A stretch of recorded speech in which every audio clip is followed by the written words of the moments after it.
Chapter 9, Part 1 of The World Crisis, Volume 1, by Winston Churchill. The Crisis, July 24th to July 30th. Prepare, prepare the iron helm of war. Bring forth the lots, cast in the spacious orb. The angel of fate turns them with mighty hands, and casts them out upon the darkened earth. Prepare, prepare. Blake. Cabinet of Friday, July 24. Fermanagh and Tyrone. The Austrian ultimatum to Serbia. 17 points to remember. The naval position. The mission of Herr Ballon. Sunday, July 26th. The fleet held together. The Admiralty communique. The Cabinet and the crisis. The policy of Sir Edward Grey, cardinal points. Belgium and France. Was there an alternative? Justice to France. Naval preparations of July 27 and 28. The precautionary period. The Turkish battleships. What the German Admiralty knew. German agents. The decisive step. Passage of the Straits of Dover by the fleet, July 30th. The fleet in its war station. The King's ships at sea. The Cabinet on Friday afternoon sat long revolving the Irish problem. The Buckingham Palace Conference had broken down. The disagreements and antagonisms seemed as fierce and as hopeless as ever, yet the margin in dispute, upon which such fateful issues hung, was inconceivably petty. The discussion turned principally upon the boundaries of Fermanagh and Tyrone. To this pass had the Irish factions in their insensate warfare been able to drive their respective British champions. Upon the disposition of these clusters of humble parishes turned at that moment the political future of Great Britain. The North would not agree to this, and the South would not agree to that. Both the leaders wished to settle. Both had dragged their followers forward to the utmost point they dared. Neither seemed able to give an inch. Meanwhile, the settlement of Ireland must carry with it an immediate and decisive abatement of party strife in Britain, and those schemes of unity and cooperation which had so intensely appealed to the leading men on both sides, ever since Mr. Lloyd George had mooted them in 1910, must necessarily have come forward into the light of day. Failure to settle, on the other hand, meant something very like civil war, and the plunge into depths of which no one could make any measure. And so, turning this way and that in search of an exit from the deadlock, the Cabinet toiled around the muddy byways of Fermanagh and Tyrone. One had hoped that the events of April at the Curragh and in Belfast would have shocked British public opinion and formed a unity sufficient to impose a settlement on the Irish factions. Apparently, they had been insufficient. Apparently, the conflict would be carried one stage further by both sides, with incalculable consequences, before there would be a recoil. Since the days of the Blues and the Greens in the Byzantine Empire, partisanship had rarely been carried to more absurd extremes. An all-sufficient shock was, however, at hand. The discussion had reached its inconclusive end, and the Cabinet was about to separate, when the quiet, grave tones of Sir Edward Grey's voice were heard reading a document which had just been brought to him from the Foreign Office. It was the Austrian note to Serbia. He had been reading or speaking for several minutes before I could disengage my mind from the tedious and bewildering debate which had just closed. We were all very tired, but gradually, as the phrases and sentences followed one another, impressions of a wholly different character began to form in my mind. This note was clearly an ultimatum, but it was an ultimatum such as had never been penned in modern times. As the reading proceeded, it seemed absolutely impossible that any state in the world could accept it, or that any acceptance, however abject, would satisfy the aggressor. The parishes of Fermanagh and Tyrone faded back into the mists and squalls of Ireland, and a strange light began immediately, but by perceptible gradations, to fall and grow upon the map of Europe. I always take the greatest interest in reading accounts of how the war came upon different people, where they were and what they were doing, when the first impression broke on their mind, and they first began to feel this overwhelming event laying its fingers on their lives. I never tire of the smallest detail, and I believe that so long as they are true and unstudied, they will have a definite value and an enduring interest for posterity.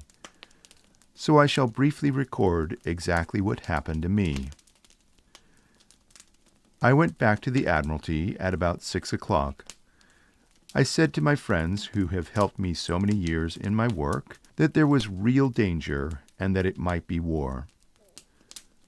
I took stock of the position and wrote out to focus them in my mind a series of points which would have to be attended to if matters did not mend. My friends kept these as a check during the days that followed and ticked them off one by one as they were settled. 1. First and Second Fleets, leave and disposition. 2. Third Fleet, replenish coal and stores. 3. Mediterranean movements. 4. China dispositions. 5. Shadowing cruisers abroad. 6. Ammunition for self-defensive merchantmen. 7. Patrol flotillas. Disposition. Leave. Complete. 35 ex-coastals. 8. Immediate reserve. 9. Old battleships for Humber. Flotilla for Humber. 10. Ships at emergency dates. Ships building for foreign powers. 11. Coastal watch. 12. Anti-aircraft guns at oil depots. 13. Aircraft to Sheerness, airships and seaplanes. 14. K. Espionage. 15. Magazines and other vulnerable points. 16. Irish ships. 17. Submarine dispositions. I discussed the situation at length the next morning, Saturday, with the First Sea Lord. For the moment, however, there was nothing to do. At no time in all these last 3 years were we more completely ready. The test mobilization had been completed, and with the exception of the immediate reserve, all the reservists were already paid off and journeying to their homes. But the whole of the First and Second Fleets were complete in every way for battle and were concentrated at Portland, where they were to remain till Monday morning at 7 o'clock, when the First Fleet would disperse by squadrons for various exercises, and when the ships of the Second Fleet would proceed to their home ports to discharge their balanced crews. Up till Monday morning, therefore, a word instantaneously transmitted from the wireless masts of the Admiralty to the Iron Duke would suffice to keep our main force together. If the word were not spoken before that hour, they would begin to separate.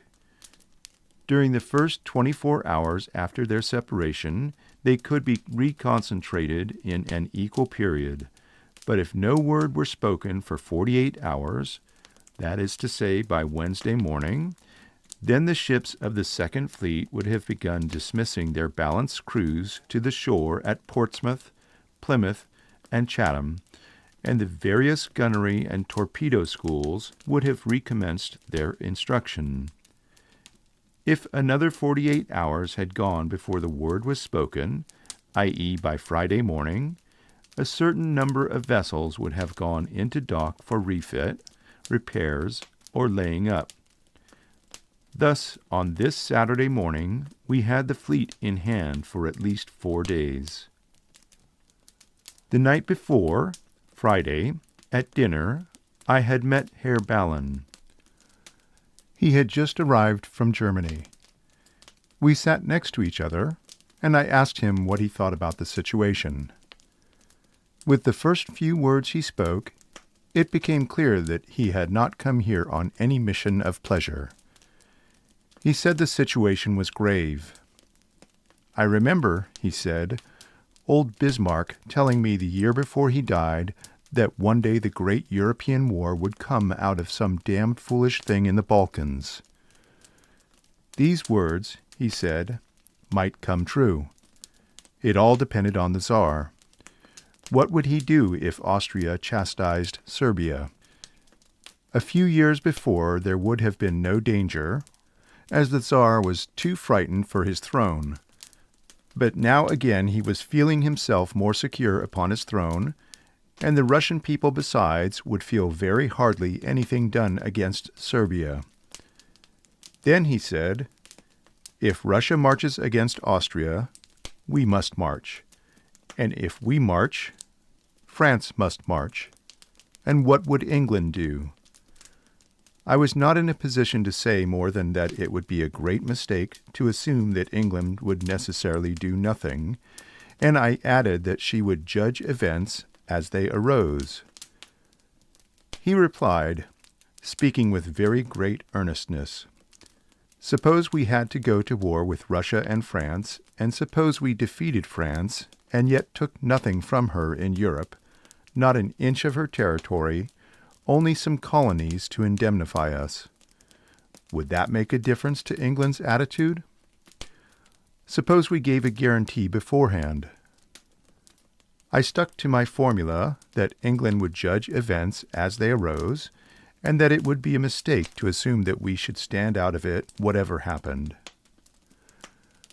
I reported this conversation to Sir Edward Grey in due course, and early in the following week I repeated it to the Cabinet. On the Wednesday following, the exact proposal mooted to me by Herr Ballon about Germany not taking any territorial conquests in France, but seeking indemnities only in the colonies, was officially telegraphed to us from Berlin and immediately rejected. I have no doubt that Herr Ballon was directly charged by the Emperor with the mission to find out what England would do. Herr Ballon has left on record his impression of his visit to England at this juncture. Even a moderately skilled German diplomatist, he wrote, could easily have come to an understanding with England and France, who could have made peace certain and prevented Russia from beginning war. The editor of his memoirs adds, the people in London were certainly seriously concerned at the Austrian note, but the extent to which the Cabinet desired the maintenance of peace may be seen, as an example, from the remark which Churchill, almost with tears in his eyes, made to Ballon as they parted. My dear friend, don't let us go to war.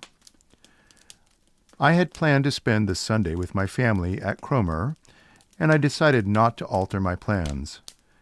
I arranged to have a special operator placed in the telegraph office so as to ensure a continuous night and day service. On Saturday afternoon, the news came in that Serbia had accepted the ultimatum. I went to bed with a feeling things might blow over. We had had, as this account has shown, so many scares before. Time after time, the clouds had loomed up vague, menacing, constantly changing. Time after time, they had dispersed. We were still a long way, as it seemed, from any danger of war. Serbia had accepted the ultimatum. Could Austria demand more? And if war came, could it not be confined to the east of Europe? Could not France and Germany, for instance, stand aside and leave Russia and Austria to settle their quarrel? And then, one step further removed, was our own case.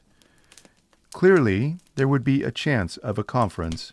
There would be time for Sir Edward Grey to get to work with conciliatory processes, such as had proved so effective in the Balkan difficulties the year before.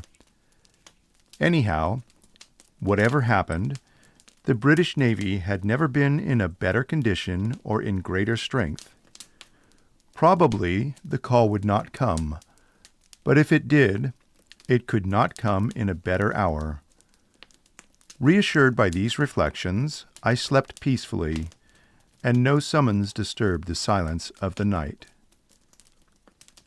At 9 o'clock the next morning, I called up the First Sea Lord by telephone. He told me that there was a rumor that Austria was not satisfied with the Serbian acceptance of the ultimatum, but otherwise there were no new developments. I asked him to call me up again at 12. I went down to the beach and played with the children.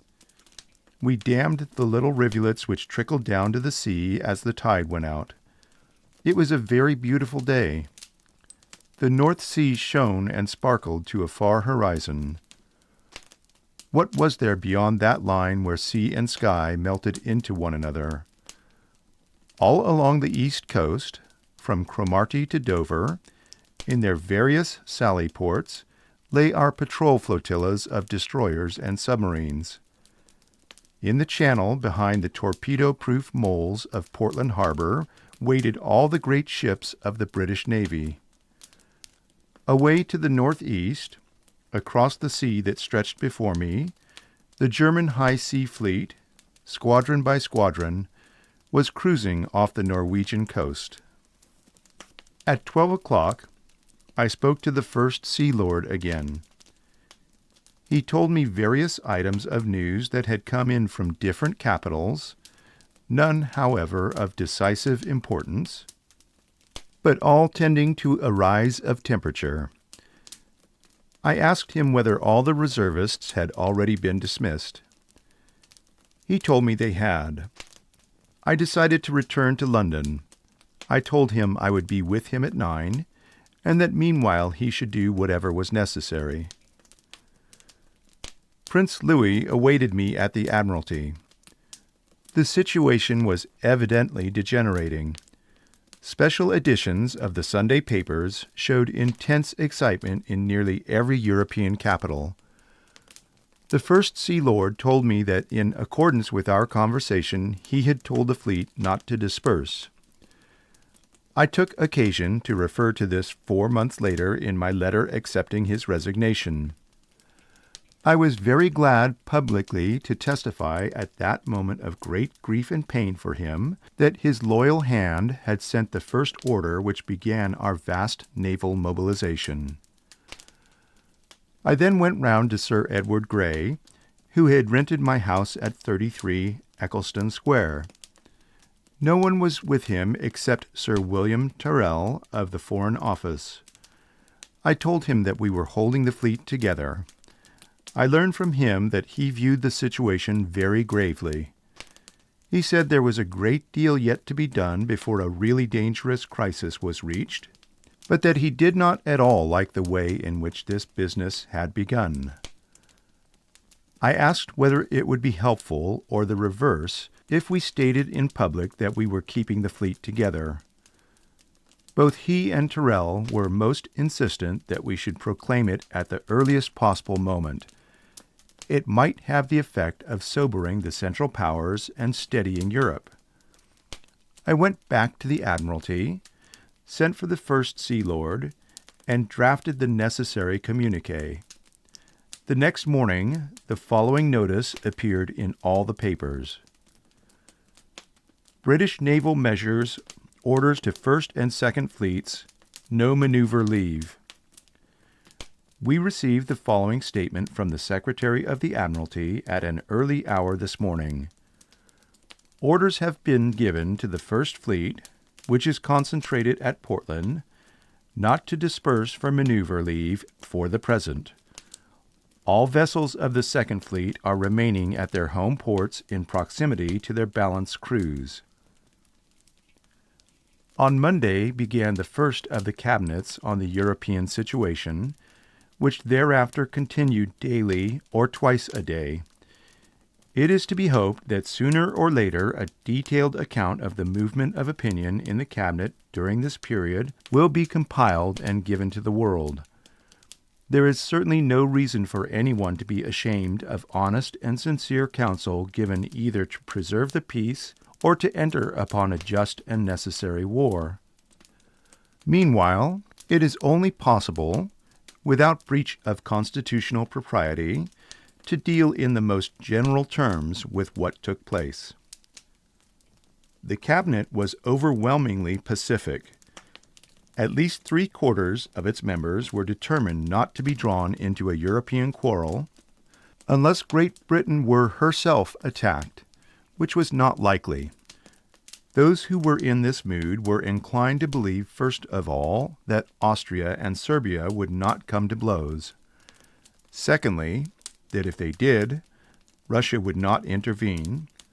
Thirdly, if Russia intervened, that Germany would not strike. Fourthly, they hoped that if Germany struck at Russia, it ought to be possible for France and Germany mutually to neutralize each other without fighting. They did not believe that if Germany attacked France, she would attack her through Belgium, or that if she did, the Belgians would forcibly resist. And it must be remembered that during the whole course of this week, Belgium not only never asked for assistance from the guaranteeing powers, but pointedly indicated that she wished to be left alone. So here were 6 or 7 positions, all of which could be wrangled over, and about none of which any final proof could be offered, except the proof of events. It was not until Monday, August 3rd, that the direct appeal from the King of the Belgians for French and British aid raised an issue which united the overwhelming majority of ministers and enabled Sir Edward Grey to make his speech on that afternoon to the House of Commons. My own part in these events was a very simple one. It was, first of all, to make sure that the diplomatic situation did not get ahead of the naval situation, and that the Grand Fleet should be in its war station before Germany could know whether or not we should be in the war, and therefore, if possible, before we had decided ourselves. Secondly, it was to point out that if Germany attacked France, she would do so through Belgium, that all her preparations had been made to this end, and that she neither could nor would adopt any different strategy or go round any other way. To these 2 tasks I steadfastly adhered. Every day there were long cabinets from 11 onwards. Streams of telegrams poured in from every capital in Europe. Sir Edward Grey was plunged in his immense double struggle, A, to prevent war, and B, not to desert France should it come. I watched with admiration his activities at the Foreign Office and cool skill in council. Both these tasks acted and reacted on one another from hour to hour. He had to try to make the Germans realize that we were to be reckoned with, without making the French or Russians feel that they had us in their pockets. He had to carry the cabinet with him in all he did. During the many years we acted together in the cabinet, and the earlier years in which I read his Foreign Office telegrams, I thought I had learnt to understand his methods of discussion and controversy, and perhaps without offense I might describe them. After what must have been profound reflection and study, the Foreign Secretary was accustomed to select 1 or 2 points in any important controversy which he defended with all his resources and tenacity. They were his fortified villages. All around in the open field the battle ebbed and flowed, but if at nightfall these points were still in his possession, his battle was won. All other arguments had expended themselves, and these key positions alone survived. The points which he selected over and over again proved to be inexpugnable. They were particularly adapted to defense. They commended themselves to sensible and fair-minded men. The sentiments of the patriotic Whig, the English gentleman, the public schoolboy, all came into the line for their defense, and if they were held, the whole front was held, including much debatable ground. As soon as the crisis had begun, he had fastened upon the plan of a European conference, and to this end every conceivable endeavor was made by him. To get the great powers together around a table, in any capital that was agreeable with Britain there to struggle for peace, and if necessary to threaten war against those who broke it, was his plan. Had such a conference taken place, there could have been no war. Mere acceptance of the principle of a conference by the Central Powers would have instantly relieved the tension. A will to peace at Berlin and Vienna would have found no difficulties in escaping from the terrible net which was drawing in upon us all, hour by hour. But underneath the diplomatic communications and maneuvers, the baffling proposals and counter-proposals, the agitated interventions of Tsar and Kaiser, flowed a deep tide of calculated military purpose. As the ill-fated nations approached the verge, the sinister machines of war began to develop their own momentum and even to take control themselves. The Foreign Secretary's second cardinal point was the English Channel. Whatever happened, if war came, we could not allow the German fleet to come down the Channel to attack the French ports. Such a situation would be insupportable for Great Britain. Everyone who counted was agreed on that from a very early stage in our discussions. But in addition, we were, in a sense, morally committed to France to that extent. No bargain had been entered into. All arrangements that had been concerted were, as has been explained, specifically preluded with a declaration that neither party was committed to anything further than consultation together if danger threatened. But still, the fact remained that the whole French fleet was in the Mediterranean.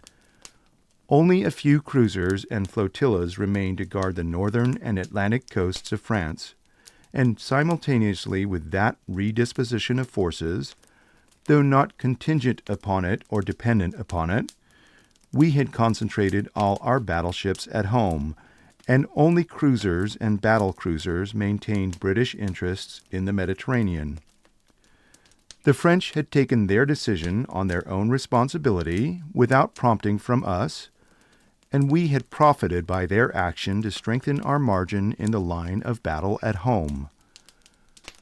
Whatever disclaimers we had made about not being committed, could we, when it came to the point, honorably stand by and see the naked French coasts ravaged and bombarded by German dreadnoughts under the eyes and within gunshot of our main fleet? It seemed to me, however, very early in the discussion that the Germans would concede this point to keep us out of the war, at any rate till the first battles on land had been fought without us. And sure enough they did.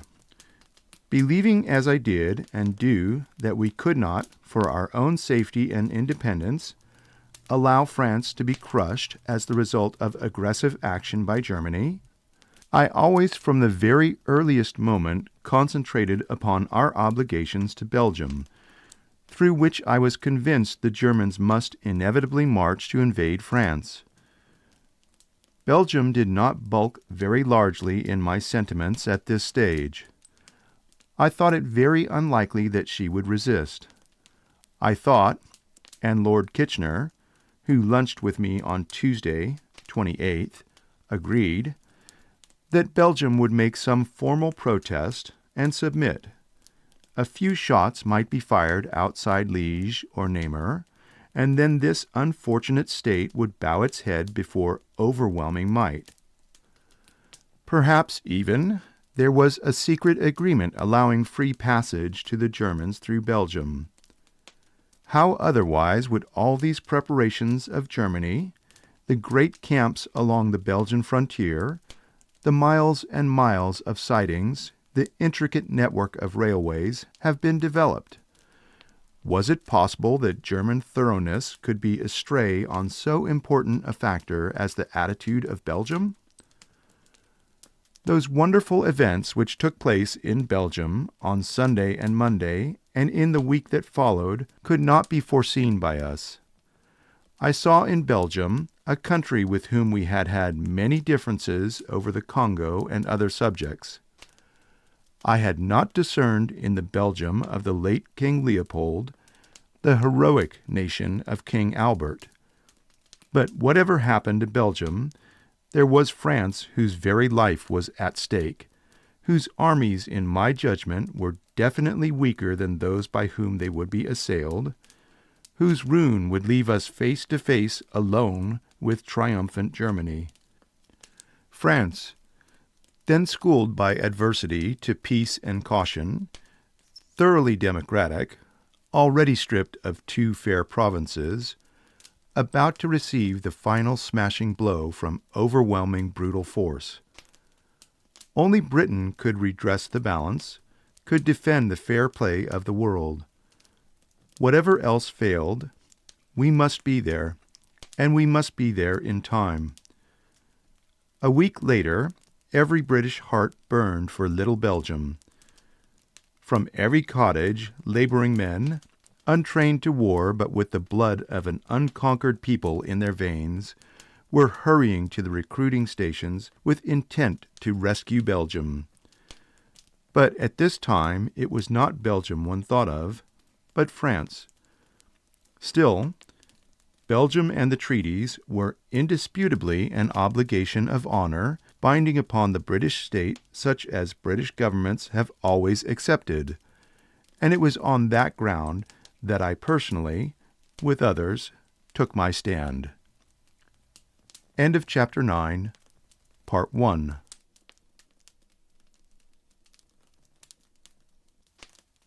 Chapter 9, Part 2 of The World Crisis, Volume 1, by Winston Churchill. The Crisis, July 24th to July 30th. I will now examine the alternative question of whether more decided action by Sir Edward Grey at an early stage would have prevented the war.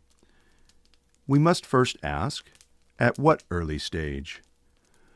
Suppose after Agadir, or on the announcement of the new German Navy law in 1912, the Foreign Secretary had, in cold blood, proposed a formal alliance with France and Russia, and in execution of military conventions consequential upon the alliance, had begun to raise by compulsion an army adequate to our responsibilities and to the part we were playing in the world's affairs.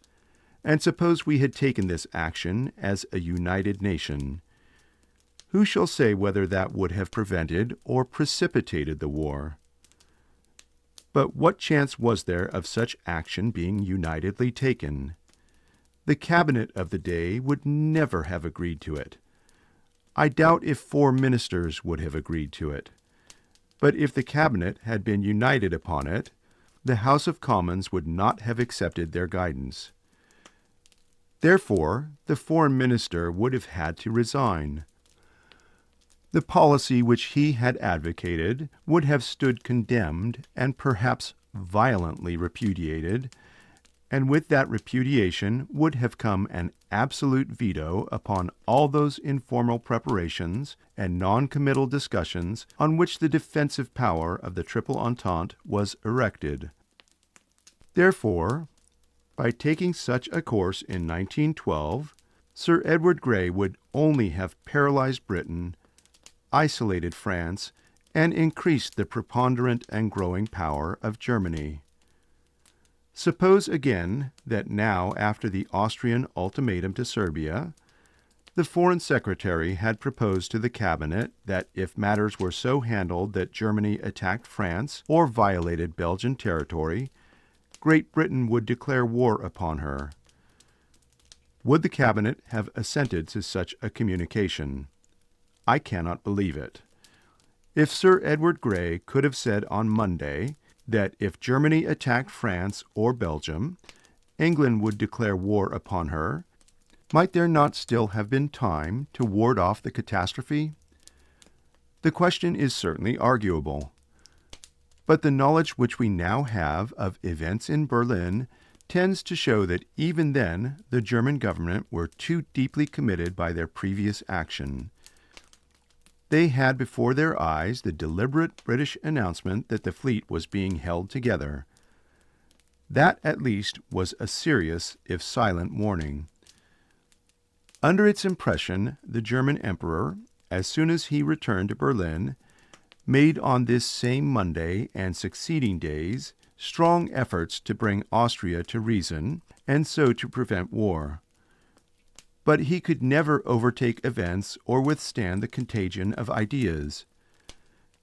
However this may be, I am certain that if Sir Edward Grey had sent the kind of ultimatum suggested, the Cabinet would have broken up, and it is also my belief that up till Wednesday or Thursday at least, the House of Commons would have repudiated his action.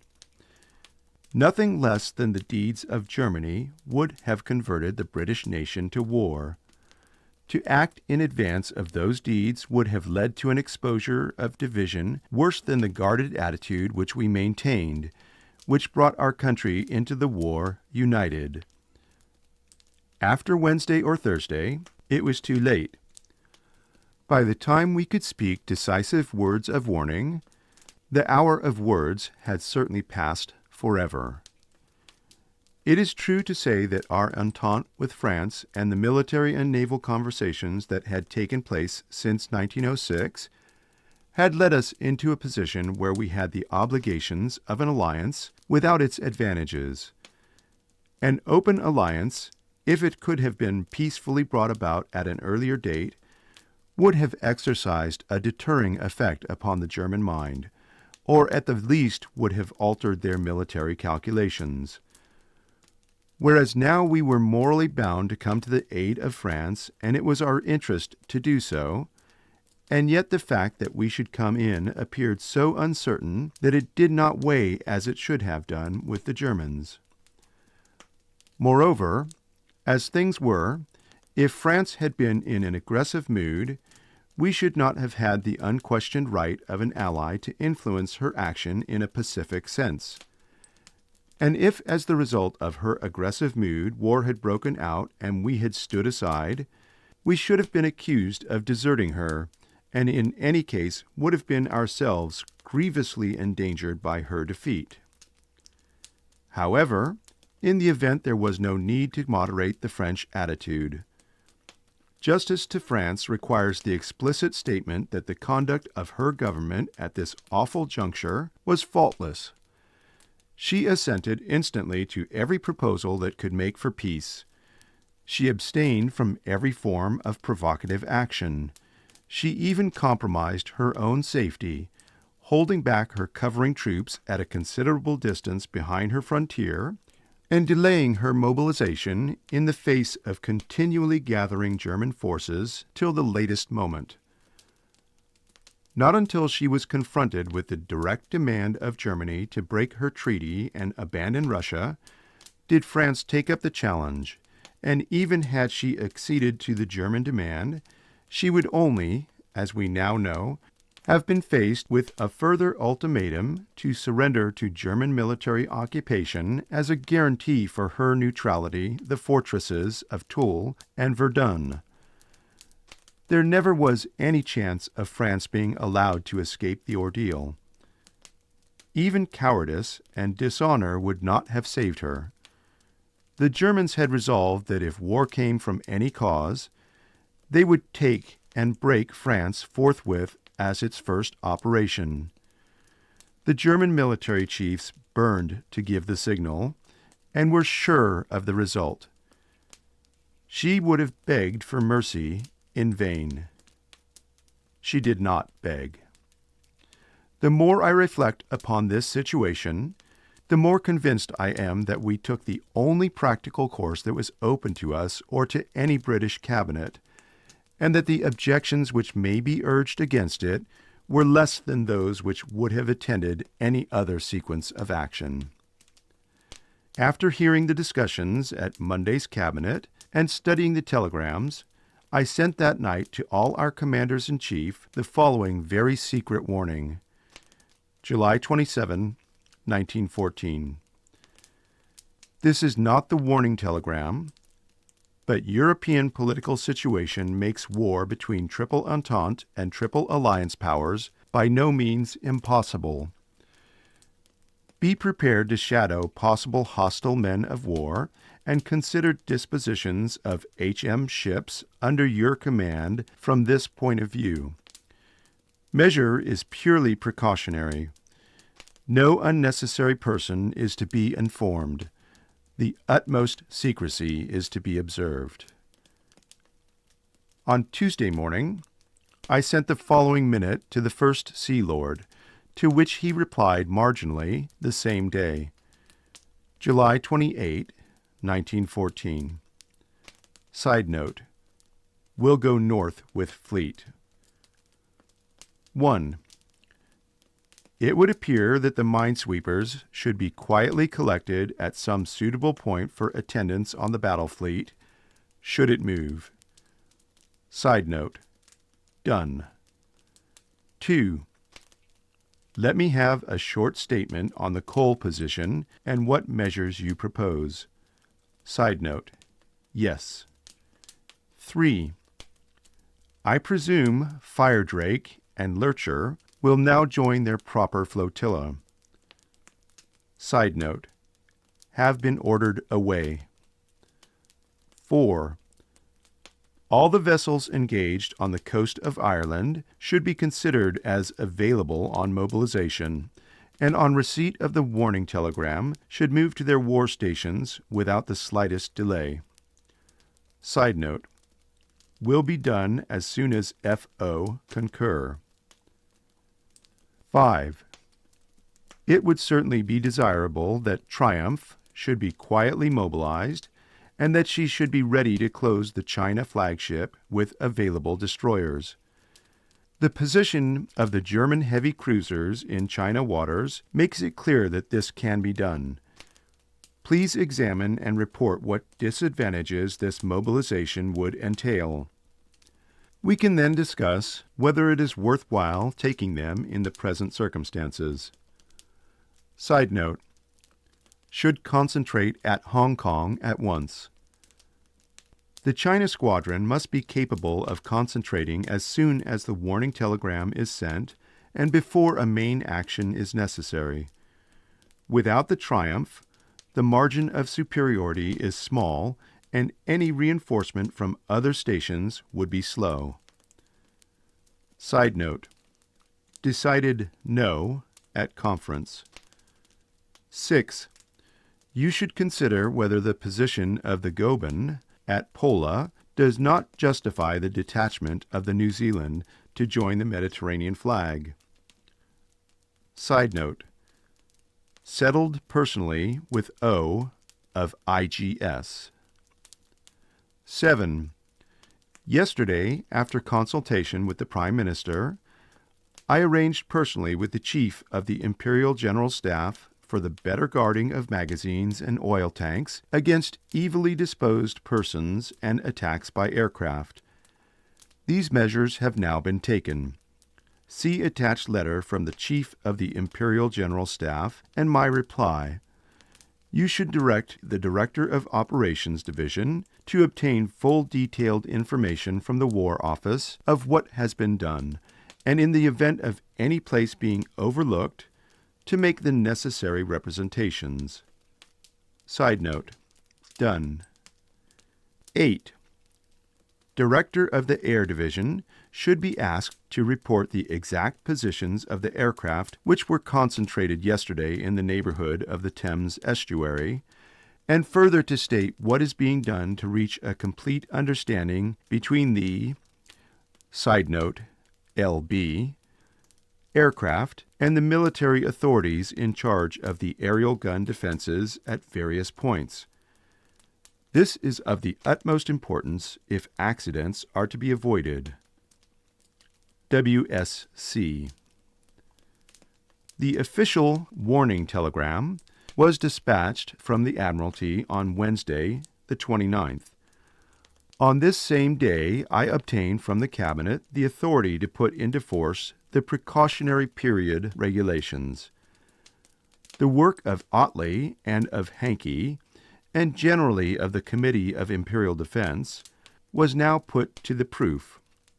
It was found in every respect thorough and comprehensive, and all over the country emergency measures began to astonish the public. Naval harbors were cleared, bridges were guarded, steamers were boarded and examined, watchers lined the coasts. First Sea Lord, Fourth Sea Lord, Director of Air Department, July 29, 1914. In the present stage of aeronautics, the primary duty of British aircraft is to fight enemy aircraft and thus afford protection against aerial attack. This should be made clear to air officers, Commander-in-Chief, NOR, and Admiral of Patrols, in order that machines may not be needlessly used up in ordinary scouting duties. After the primary requirement is well provided for, whatever aid is possible for coastal watch and extended defense scouting should be organized.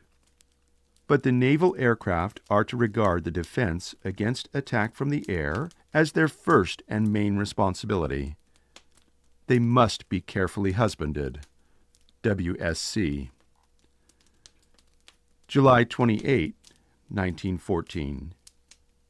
Director, Intelligence Division.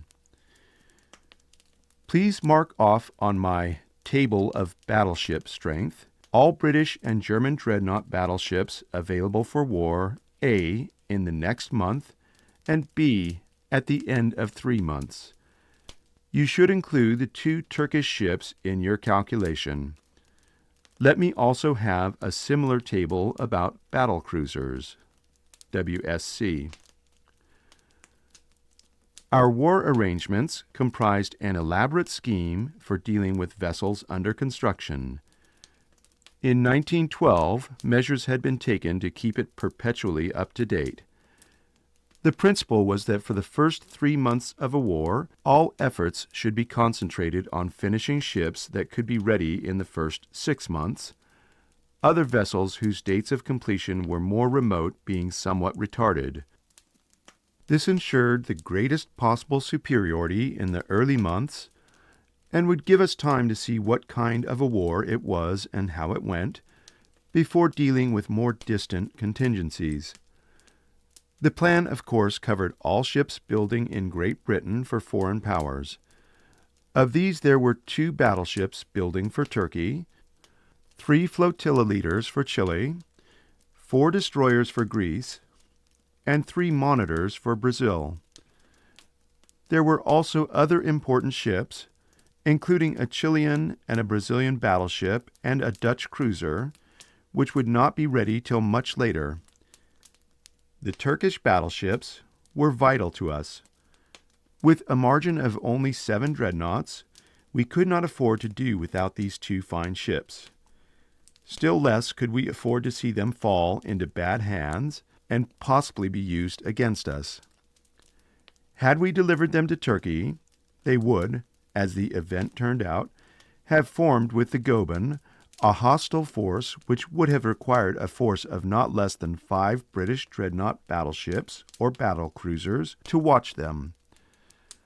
Thus, the British numbers would have been reduced by 3 instead of being increased by 2. One of the Turkish battleships, the Reshadia, which Armstrongs were building on the Tyne when the crisis began, was actually complete. The Turkish crew, over 500 strong, had already arrived to take her over and were lying in their steamer in the river. There seemed to be a great danger of their coming on board, brushing aside Messrs. Armstrongs, workmen, and hoisting the Turkish flag, in which case a very difficult diplomatic situation would have been created. I determined to run no risks, and on the 31st July I sent written instructions that adequate military guards were to be placed on board this vessel, and that in no circumstances was she to be boarded by the Turks. It has sometimes been made a ground for reproach against me that the requisition of these ships was one of the causes which brought Turkey into the war 3 months later. We now know that negotiations were taking place from the 24th of July onwards between the Germans and the leaders of the Committee of Union and Progress for an alliance between Germany and Turkey, and that such alliance was actually signed on August 2nd. It is interesting to read in the German official history what they knew about our preparations at this time. At 6:20 p.m. on July 28, the following telegram was received in Berlin from the German naval attaché. Admiralty are not publishing ships' movements. Second Fleet remains fully manned. Schools closed in naval bases. Preliminary measures taken for recall from leave. According to unconfirmed news, First Fleet still at Portland. 1 submarine flotilla left Portsmouth. It is to be assumed that Admiralty is preparing for mobilization on the quiet. He telegraphed later on the same day as follows. As already reported by telegram, the British fleet is preparing for all eventualities. In broad outline, the present distribution is as follows. First Fleet is assembled at Portland. The battleship Bellerophon, which was proceeding to Gibraltar for a refit, has been recalled. The ships of the Second Fleet are at their bases. They are fully manned. The schools on shore have not reopened. Ships of the Second and Third Fleets have coaled, completed with ammunition and supplies, and are at their bases. In consequence of the training of reservists, just completed, latter can be manned more quickly than usual and with more or less practiced personnel, the Times says, within 48 hours. The destroyer and patrol flotillas and the submarines are either at or en route for their stations. No leave is being granted. Officers and men already on leave have been recalled. In the naval bases and dockyards, great activity reigns. In addition, special measures of precaution have been adopted, all dockyards, magazines, oil tanks, etc., being put under guard. Repairs of ships in dockyard hands are being speeded up. A great deal of night work is being done. The press reports that the Mediterranean squadron had left Alexandria. It is said that it will remain at Malta. All ships and squadrons have orders to remain ready for sea. Outwardly complete calm is preserved in order not to cause anxiety by alarming reports about the fleet. Movements of ships, which are generally published daily by the Admiralty, have been withheld since yesterday. The above preparations have been made on the Admiralty's independent initiative. The result is the same, whoever gave the orders. The German naval attaché thus showed himself extremely well informed. As I have already mentioned in an earlier chapter, the general warrant to open the letters of certain persons which I had signed 3 years before as Home Secretary had brought to light a regular network of minor agents, mostly British, in German pay in all our naval ports. Had we arrested them, others of whom we might not have known would have taken their place. We therefore thought it better, having detected them, to leave them at large. In this way one saw regularly from their communications, which we carefully forwarded, what they were saying to their paymasters in Berlin during these years, and we knew exactly how to put our hands upon them at the proper moment. Up to this point, we had no objection to the German government knowing that exceptional precautions were being taken throughout the Navy. Indeed, apart from details, it was desirable that they should know how seriously we viewed the situation. But the moment had now come to draw down the curtain. We no longer forwarded the letters, and a few days later, on a word from me to the Home Secretary, all these petty traitors, who for a few pounds a month were seeking to sell their country, were laid by the heels. Nor was it easy for the Germans to organize on the spur of the moment others in their places.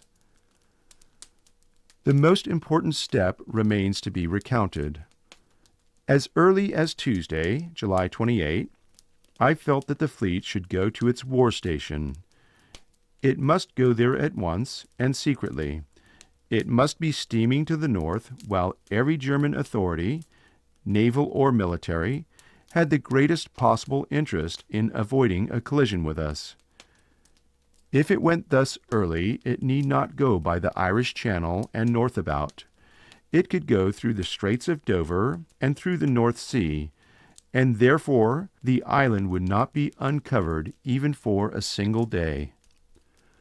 Moreover, it would arrive sooner and with less expenditure of fuel. At about 10 o'clock, therefore, on the Tuesday morning, I proposed this step to the First Sea Lord and the Chief of the Staff, and found them wholeheartedly in favor of it. We decided that the fleet should leave Portland at such an hour on the morning of the 29th as to pass the Straits of Dover during the hours of darkness, that it should traverse these waters at high speed and without lights, and with the utmost precaution proceed to Scapa Flow. I feared to bring this matter before the Cabinet, lest it should mistakenly be considered a provocative action likely to damage the chances of peace. It would be unusual to bring movements of the British fleet in home waters from one British port to another before the Cabinet. I only therefore informed the Prime Minister, who at once gave his approval. Orders were accordingly sent to Sir George Callahan, who was told incidentally to send the fleet up under his second-in-command and to travel himself by land through London, in order that we might have an opportunity of consultation with him. Admiralty to Commander-in-Chief, Home Fleets, July 28, 1914, sent 5 p.m. Tomorrow, Wednesday, the First Fleet is to leave Portland for Scapa Flow. Destination is to be kept secret except to flag and commanding officers.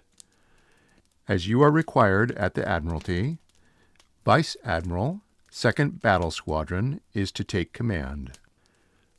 Course from Portland is to be shaped to southward, then a middle channel course to the Straits of Dover. The squadrons are to pass through the straits without lights during the night and to pass outside the shoals on their way north.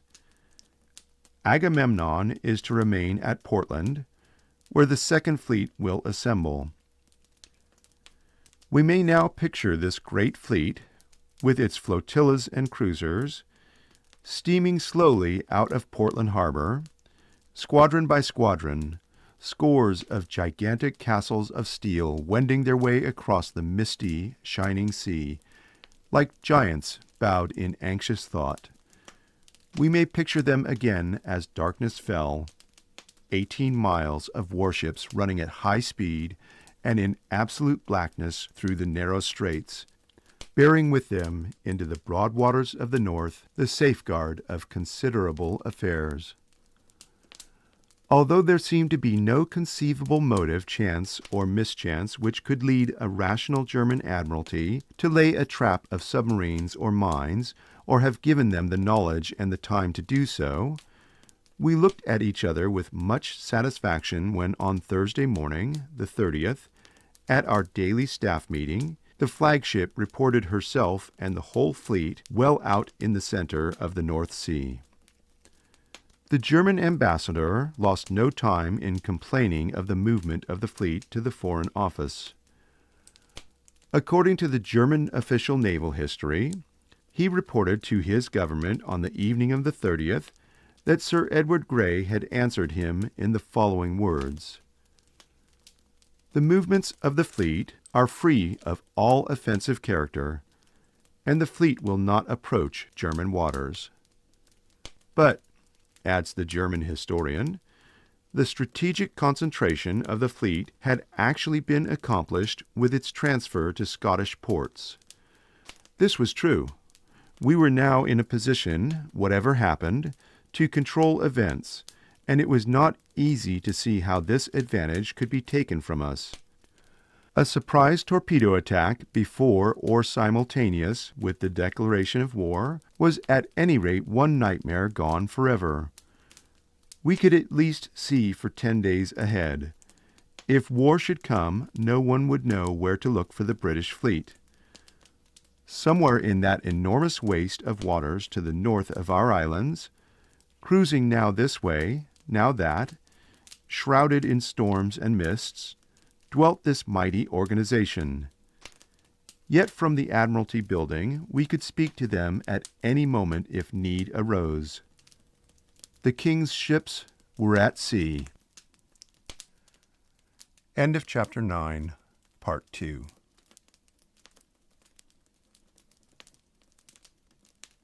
Chapter 10 of The World Crisis, Volume 1, by Winston Churchill. The mobilization of the Navy, July 31st to August 4th. The meteor flag of England shall yet terrific burn, till danger's troubled night depart, and the star of peace return. Campbell. Cabinet tension. The opposition leaders. The naval reserves. British decision to close the channel to German warships. Germany declares war upon Russia. General mobilization of the Navy.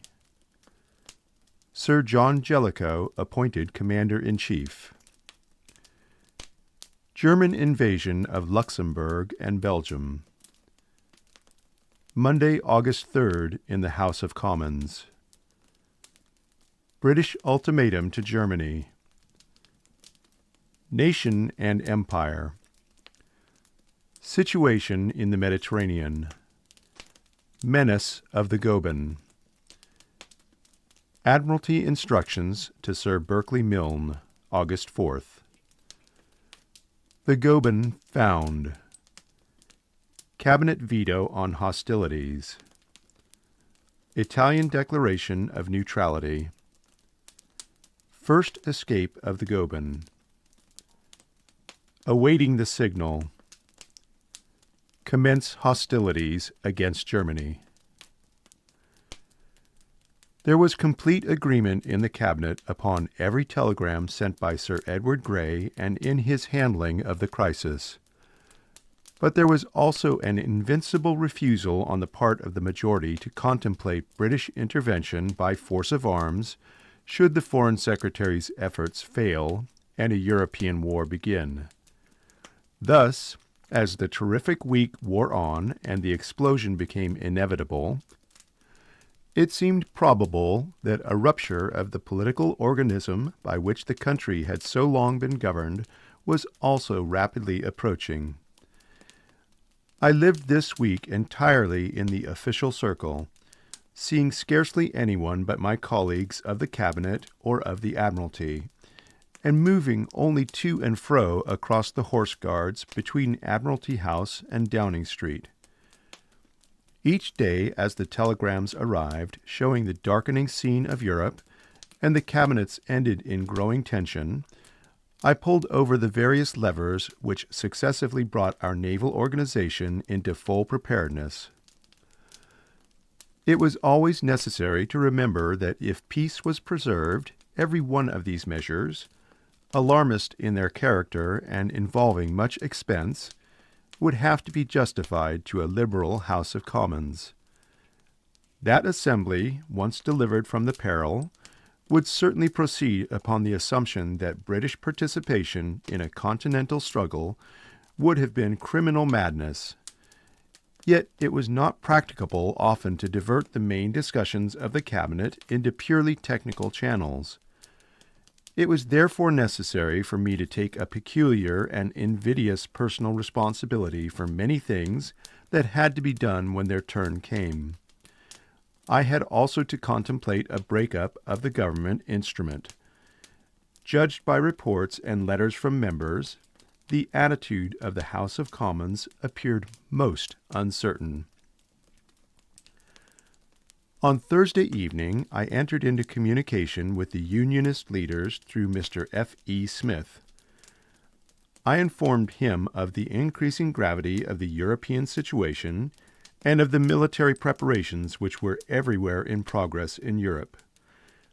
I stated that no decision had been reached by the Cabinet, and that I had received letters from one or two Unionists of influence protesting vehemently against our being drawn into a continental war.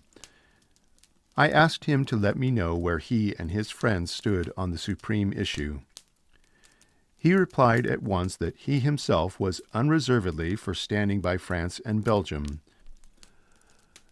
After consulting with Mr. Bonar Law, Sir Edward Carson, and others who were gathered at Sir Edward Goulding's house at Wargrave, he sent me the following written assurance, which I showed to Mr. Asquith the next morning, Saturday. Mr. F. E. Smith to Mr. Churchill. July 31st, 1914. I have spoken to my friends of whom you know, and I have no doubt that on the facts as we understand them, and more particularly on the assumption, which we understand to be certain, that Germany contemplates a violation of Belgian neutrality, the government can rely upon the support of the Unionist Party in whatever manner that support can be most effectively given. Saturday, August 1st, 1914. Secretary, First Sea Lord. It seems certain that the order to mobilize will be issued after Cabinet this morning. Have everything in readiness. Examination service should be put into force simultaneously. WSC. At the Cabinet, I demanded the immediate calling out of the fleet reserves and the completion of our naval preparations.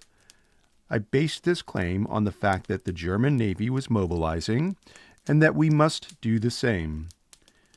The Cabinet, who were by no means ill-informed on matters of naval organization, took the view after a sharp discussion that this step was not necessary to our safety, as mobilization only affected the oldest ships in the fleet, and that our main naval power was already in full preparedness for war and the fleet in its war station. I replied that though this was true, we needed the Third Fleet ships, particularly the older cruisers, to fulfill the roles assigned to them in our war plan. However, I did not succeed in procuring their assent. On Saturday evening, I dined alone at the Admiralty. The foreign telegrams came in at short intervals in red boxes which already bore the special label Subcommittee, denoting the precautionary period.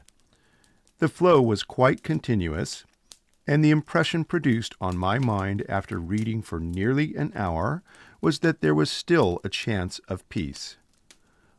Austria had accepted the conference, and intimate personal appeals were passing between the Tsar and the Kaiser.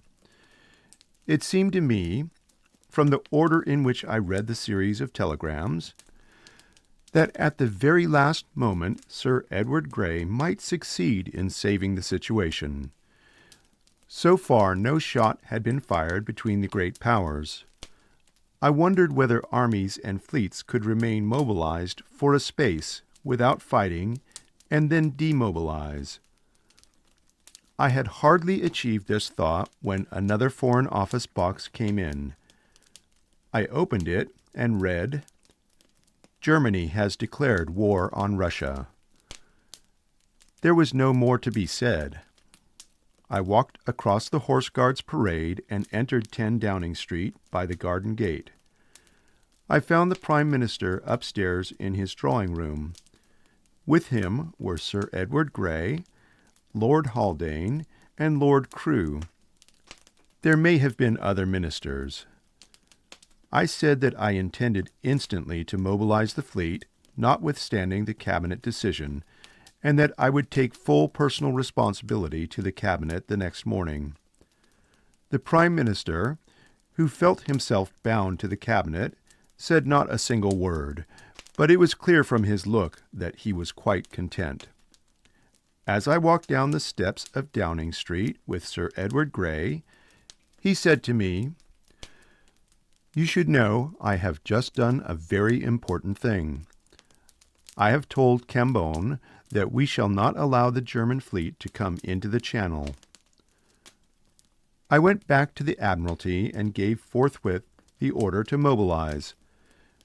We had no legal authority for calling up the naval reserves, as no proclamation had been submitted to His Majesty in view of the Cabinet decision, but we were quite sure that the fleet men would unquestioningly obey the summons.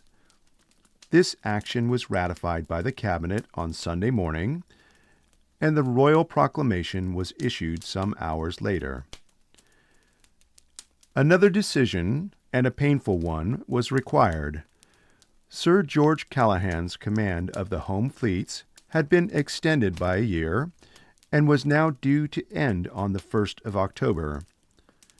It had been announced that he would then be succeeded by Sir John Jellicoe. Further, our arrangements prescribed that Sir John Jellicoe should act as second in command in the event of war. The First Sea Lord and I had a conference with Sir George Callahan on his way through London to the north on the 30th. As the result of this conference, we decided that if war came, it would be necessary to appoint Sir John Jellicoe immediately to the chief command. We were doubtful as to Sir George Callahan's health and physical strength being equal to the immense strain that would be cast upon him, and in the crash of Europe it was no time to consider individuals. Sir John Jellicoe left London for the fleet with sealed instructions, directing him on the seals being broken to take over the command. On the night of August 2nd, when we considered war certain, we telegraphed to both admirals, apprising them of the Admiralty decision. It was naturally a cruel blow to Sir George Callahan to have to lay down his charge at such a moment, and his protests were re-echoed by practically all the principal admirals who had served under him, and by Sir John Jellicoe himself. It was also a grave matter to make a change in the command of the fleets at this juncture. However, we did what we thought right, and that without an hour's delay. Sir John Jellicoe assumed command on the evening of August 3rd, and received almost immediately an order from the Admiralty to proceed to sea at daylight on the 4th. The cabinet sat almost continuously throughout the Sunday, and up till luncheon time it looked as if the majority would resign. The grief and horror of so many able colleagues were painful to witness. But what could anyone do? In the luncheon interval, I saw Mr. Balfour, a veritable rock in times like these, and learned that the Unionist leaders had tendered formally in writing to the Prime Minister their unqualified assurances of support. I returned to the Admiralty. We telegraphed to our commanders-in-chief. Today, August 2nd, at 2:20, the following note was handed to the French and German ambassadors. Begins. The British government would not allow the passage of German ships through the English Channel or the North Sea in order to attack the coasts or shipping of France. Ends. Be prepared to meet surprise attacks. The French naval attaché, the Comte de Saint-Seine, had been summoned. The following is the precis of our conversation. August 2nd, 1914. The First Lord, in the presence of the First Sea Lord and Chief of the War Staff, informed the French naval attaché of the Cabinet's decision and the note on naval matters handed to Mr. Cambon at 2:20 p.m., August 2nd. In order to prepare for the possibility of an alliance being concluded between the governments, but without prejudging the question, the following preliminary steps are to be taken. The package containing the secret signal books to be distributed and opened, but not used. Mutual regulations for the entry of Allied ships into each other's ports to be issued now. The officers in command of the Mediterranean and China stations will be given permission to enter into communication with the French senior officers in command on their stations. Certain staff questions were discussed, but the First Lord clearly pointed out that these involved no question of policy, which would have to be decided by Parliament. The general direction of the naval war to rest with the British Admiralty. The direction of the Allied fleets in the Mediterranean to rest with the French, the British Admiral being junior. In the event of the neutrality of Italy being assured, France would undertake to deal with Austria, assisted only by such British ships as would be required to cover German ships in that sea, and secure a satisfactory composition of the Allied fleet. The arrangement come to locally on the China station would be carried out under the general direction of the British Admiral. British naval bases would be at the disposal of the French. Should any portion of the German main fleet make its way south towards the Mediterranean, it would be followed by a superior British force. The attaché was asked to communicate the above at once to his government by telegraph and obtain full knowledge and authority for a further discussion on details tonight. Meanwhile, events were influencing opinion hour by hour. When the Cabinet met on Sunday morning, we were in presence of the violation of the Grand Duchy of Luxembourg by the German troops. In the evening, the German ultimatum to Belgium was delivered. The next day arrived the appeal of the King of the Belgians that the guaranteeing powers should uphold the sanctity of the treaty regarding the neutrality of Belgium. This last was decisive. By Monday, the majority of Mr. Asquith's colleagues regarded war as inevitable. Discussion was resumed on Monday morning in a different atmosphere, though it seemed certain that there would be numerous resignations. Before the cabinet separated on Monday morning, Sir Edward Grey had procured a predominant assent to the principal points and general tone of his statement to Parliament that afternoon. Formal sanction had been given to the already completed mobilization of the fleet and to the immediate mobilization of the army. No decision had been taken to send an ultimatum to Germany or to declare war upon Germany, still less to send an army to France. These supreme decisions were never taken at any cabinet. They were compelled by the force of events and rest on the authority of the Prime Minister. We repaired to the House of Commons to hear the statement of the Foreign Secretary.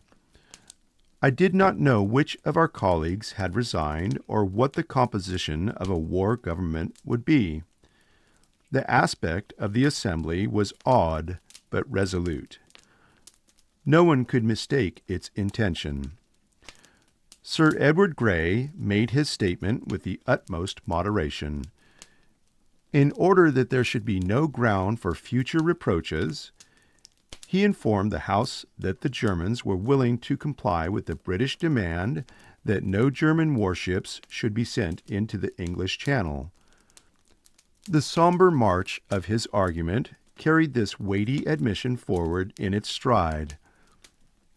When he sat down, he was possessed in an overwhelming measure of the support of the Assembly.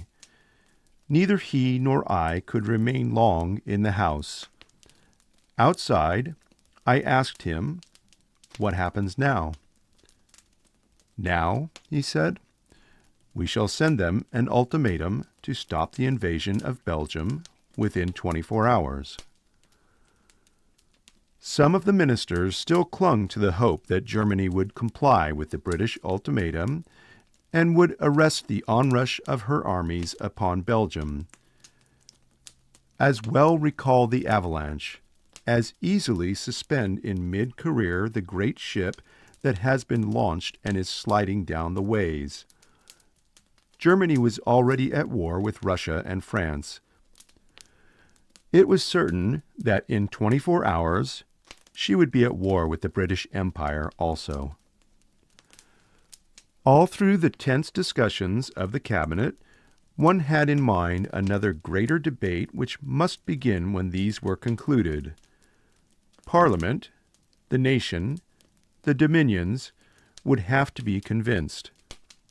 That the cause was good, that the argument was overwhelming, that the response would be worthy, I did not for a moment doubt. But it seemed that an enormous political task awaited us, and I saw in the mind's eye not only the crowded House of Commons, but formidable assembly of the people throughout the land requiring full and swift justification of the flaming action taken in their name. But such cares were soon dispersed.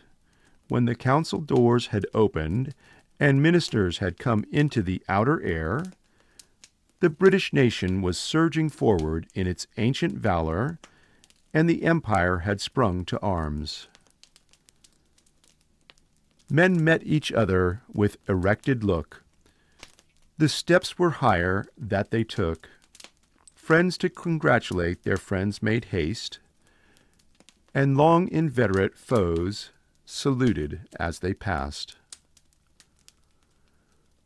Meanwhile, in the Mediterranean, a drama of intense interest and, as it ultimately proved, of fateful consequence, was being enacted. The event which would dominate all others if war broke out was the main shock of battle between the French and German armies. We knew that the French were counting on placing in the line a whole army corps of their best troops from North Africa, and that every man was needed.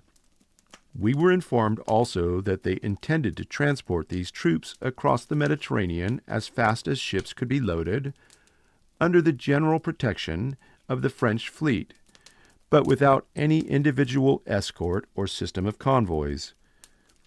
The French General Staff calculated that whatever happened, most of the troops would get across. The French fleet disposed between this stream of transports and the Austrian fleet afforded a good guarantee. But there was one ship in the Mediterranean which far outstripped in speed every vessel in the French navy. She was the Goeben.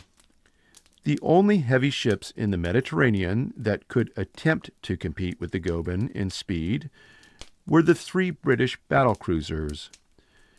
It seemed that the Goeben, being free to choose any point on a front of 300 or 400 miles, would easily be able to avoid the French battle squadrons and, brushing aside or outstripping their cruisers, break in upon the transports and sink one after another of these vessels, crammed with soldiers. It occurred to me at this time that perhaps that was the task she had been sent to the Mediterranean to perform. For this reason, as a further precaution, I had suggested to the First Sea Lord as early as July 28 that an additional battlecruiser, the New Zealand, should be sent to reinforce our squadron. When it came to the pinch a few days later, Admiral Bouet de Lapeyre, the French commander-in-chief, adopted a system of convoys, and on August 4th he prudently delayed the embarkation of the troops until he could organize adequate escorts. But of this change of plan the Admiralty was not advised. On July 30th, I called for the war orders of the Mediterranean Command and discussed them fully with the First Sea Lord. These orders, issued in August 1913, had to take into consideration a variety of political contingencies with respect to Great Britain at war with Germany only, with Germany and Austria only, or with Germany, Austria, and Italy, and Great Britain and France allied together against each or any of the 3 aforesaid opponents. The course to be followed differed somewhat in each case. Briefly, if Britain found herself single-handed against the whole Triple Alliance, we should temporarily have to abandon the Mediterranean and concentrate at Gibraltar. In all other cases, the concentration would be at Malta, and if the French were allies, our squadrons would join them for a general battle. It now seemed necessary to give the Commander-in-Chief in the Mediterranean some more specific information and directions. Admiralty to Commander-in-Chief, Mediterranean, July 30th, 1914. It now seems probable, should war break out and England and France engage in it, that Italy will remain neutral and that Greece can be made an ally. Spain also will be friendly and possibly an ally. The attitude of Italy is, however, uncertain, and it is especially important that your squadron should not be seriously engaged with Austrian ships before we know what Italy will do.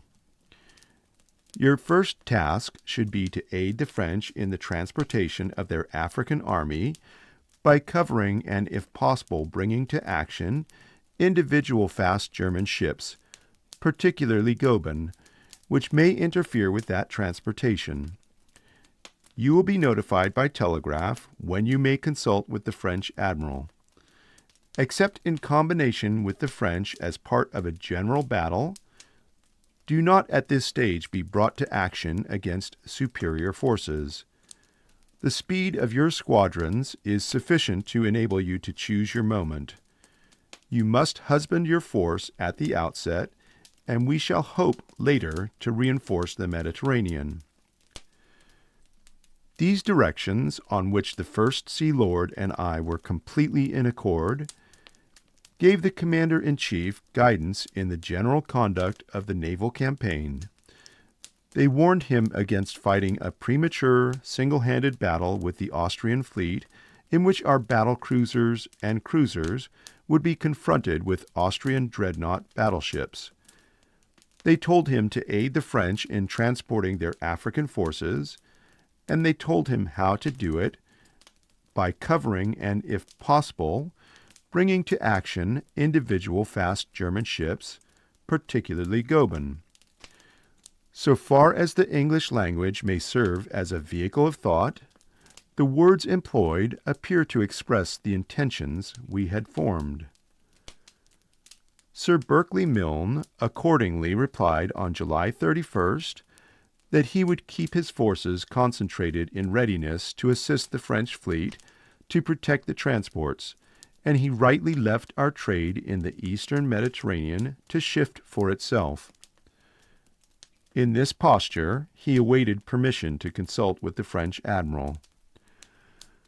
This permission could not be given him till August 2nd at 7:06 p.m., when I telegraphed as follows to our commanders-in-chief all over the world.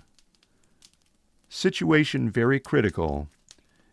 Be prepared to meet surprise attacks. You can enter into communication with the French senior officer on your station for combined action in case Great Britain should decide to become ally of France against Germany. Earlier that same day, the following, initialed both by the First Sea Lord and myself, was also sent to Sir Berkeley Milne from the Admiralty.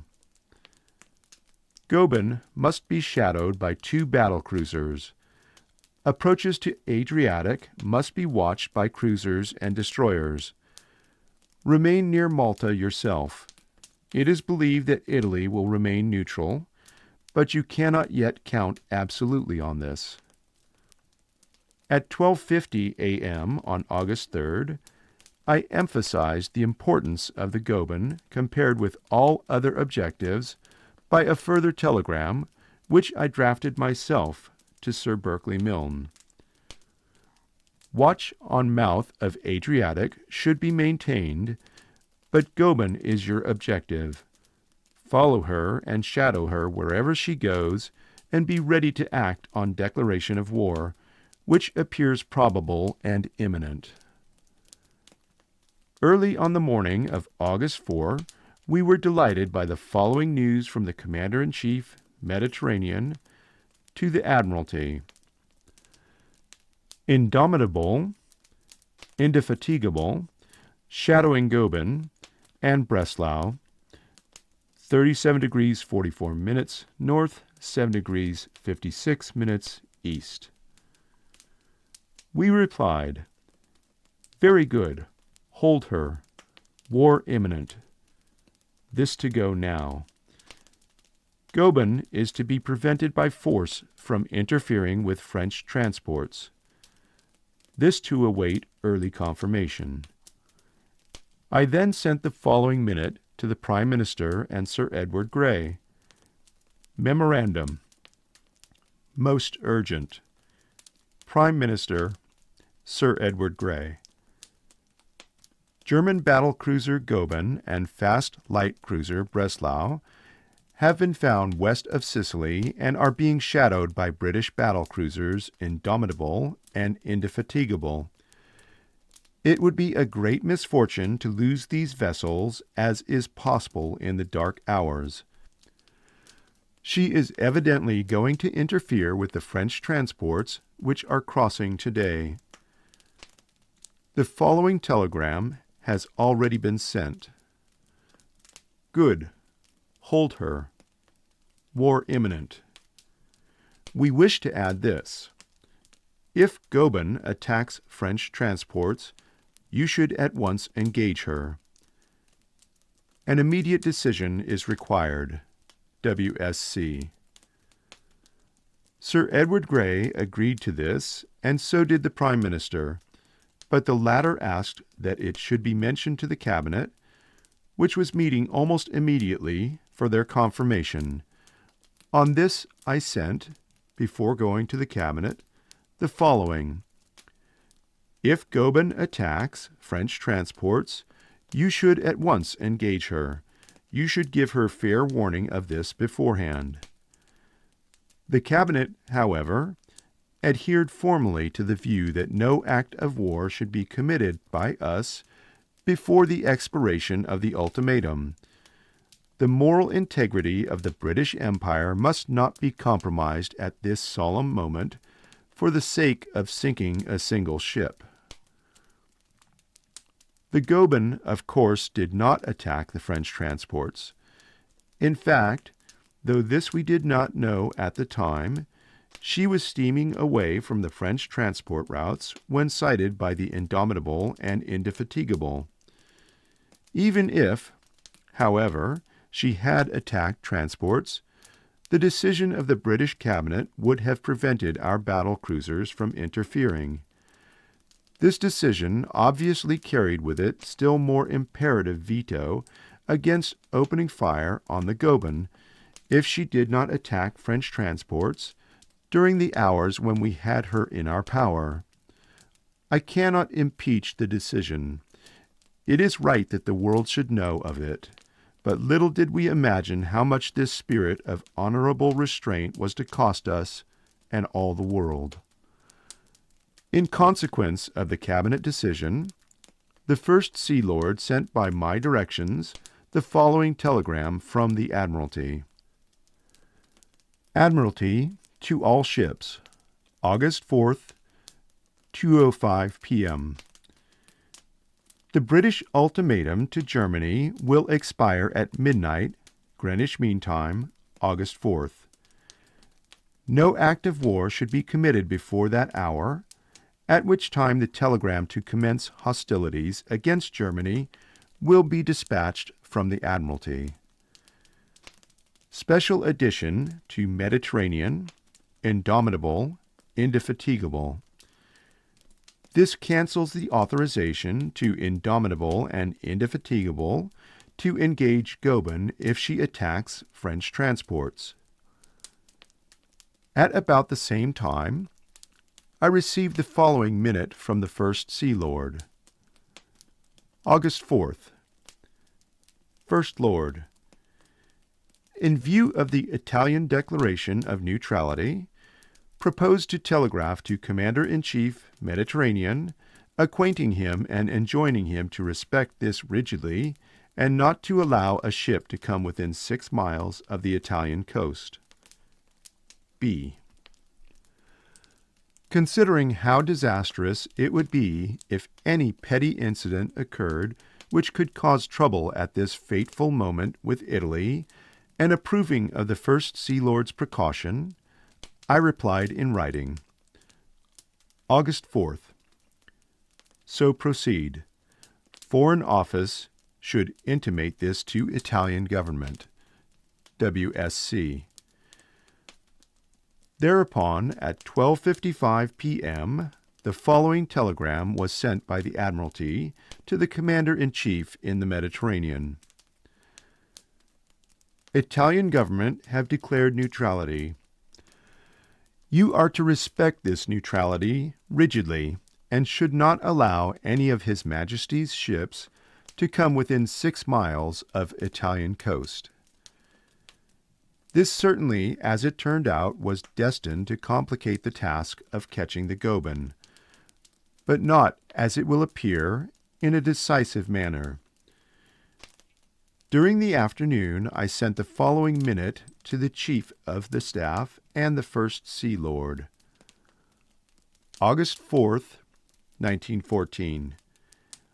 I presume you have fully informed French Admiralty of our intentions and that the closest cooperation has been established at all points with the French fleet. If not, this should be done immediately. WSC. On this, the Chief of the Staff sent the following telegram to all stations. You can enter into the closest cooperation with the French officers on your station.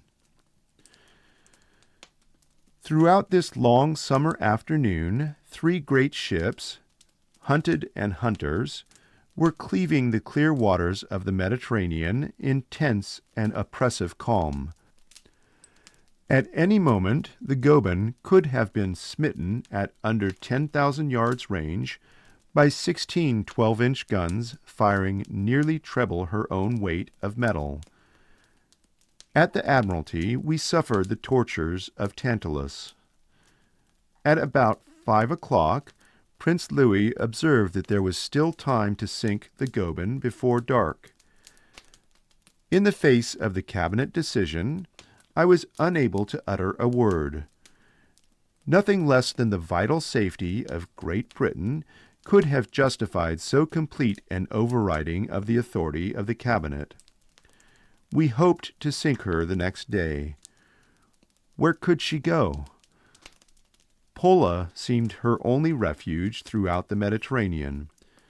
According to international law, nothing but internment awaited her elsewhere. The Turks had kept their secret well. As the shadows of night fell over the Mediterranean, the Goeben increased her speed to 24 knots, which was the utmost that our 2 battle cruisers could steam. She increased her speed still further. We have since learned that she was capable for a very short time of an exceptional speed, rising even to 26 or 27 knots. Aided by this, she shook off her unwelcome companions and vanished gradually in the gathering gloom. We shall return to this story in due course. At 5:50 p.m., we sent the following message: Admiralty to all ships. General message: the war telegram will be issued at midnight, authorizing you to commence hostilities against Germany, but in view of our ultimatum, they may decide to open fire at any moment. You must be ready for this. Now, after all the stress and convulsion of the preceding 10 days, there came to us at the Admiralty a strange interlude of calm. All the decisions had been taken. The ultimatum to Germany had gone. It must certainly be rejected. War would be declared at midnight. As far as we had been able to foresee the event, all our preparations were made. Mobilization was complete. Every ship was in its station, every man at his post. All over the world, every British captain and admiral was on guard. It only remained to give the signal. What would happen then? It seemed that the next move lay with the enemy. What would he do? Had he some deadly surprise in store? Some awful design, long planned and perfected, ready to explode upon us at any moment now? Would our ships in foreign waters have been able to mark down their German antagonists? If so, morning would witness half a dozen cruiser actions in the outer seas. Telegrams flowed in from the different naval stations round our coasts, reporting the movements of vessels and rumors of sightings of enemies. Telegrams still flowed in from the chancelleries of Europe as the last futile appeals of reason were overtaken by the cannonade. In the war room of the Admiralty, where I sat waiting, one could hear the clock tick. From Parliament Street came the murmurs of the crowd, but they sounded distant and the world seemed very still. The tumult of the struggle for life was over. It was succeeded by the silence of ruin and death. We were to awake in pandemonium.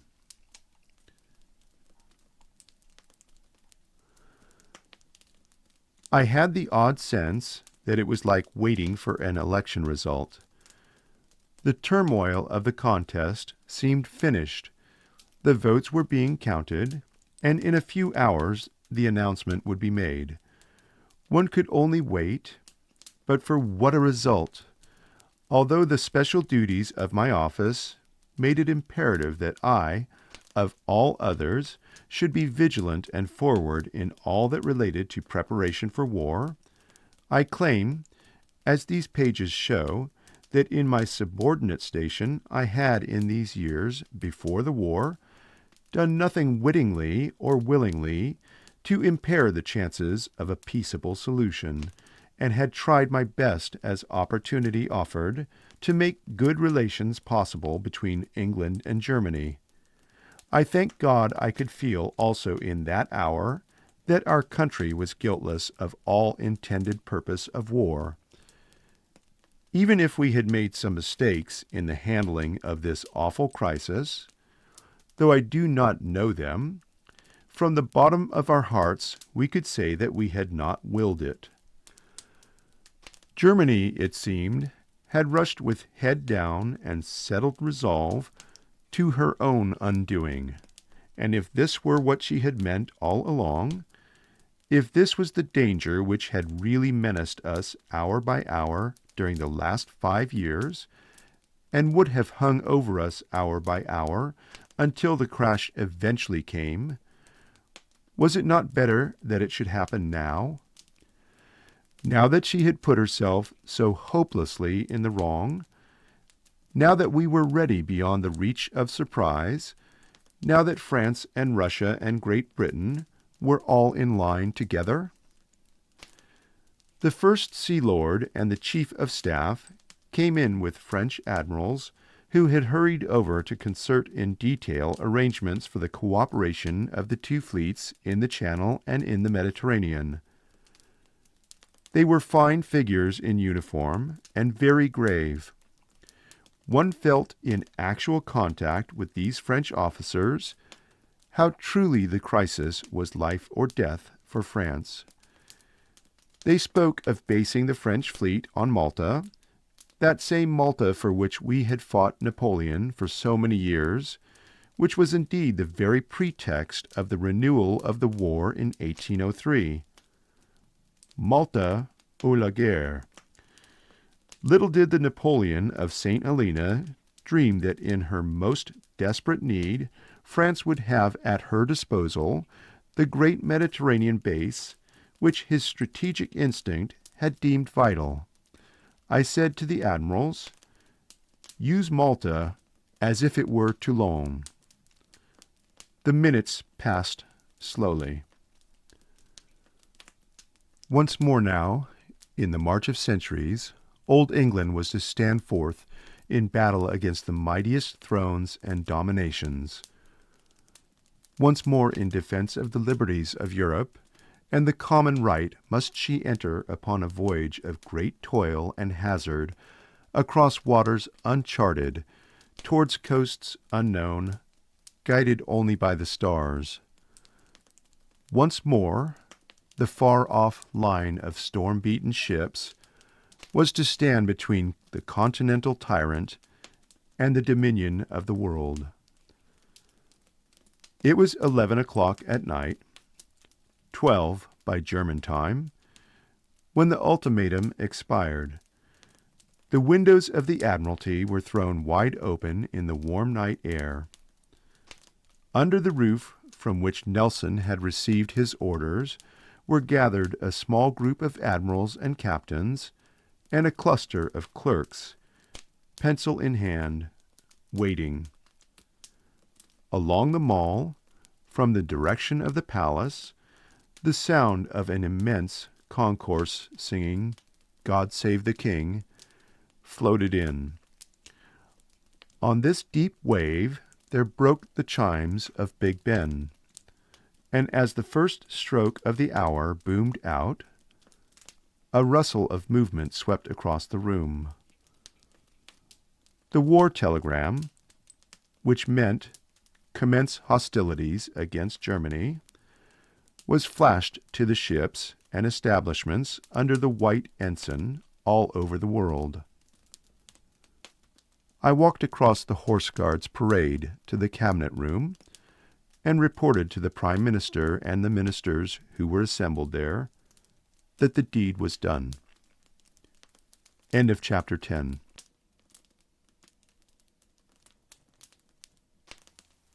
Chapter 11, Part 1 of The World Crisis, Volume 1, by Winston Churchill. War, The Passage of the Army, August 4th to August 22nd, 1914. The time to visualize what will fall under the harrow of war is before the harrow is set in motion. Afterwards comes inevitableness with iron lips, and fatalism with unscrutinizing gaze, and us with filmed eyes, and instinct with her cry, "Do not look too closely. Seeing one must keep one's senses." Mary Johnston, Cease Firing, Chapter 24. British Strategy. The Great War Council, August 5th. 4 divisions or 6. Changes in the Cabinet. Lord Kitchener, Secretary of State for War. Organization of the British Armies. Lord Kitchener's task.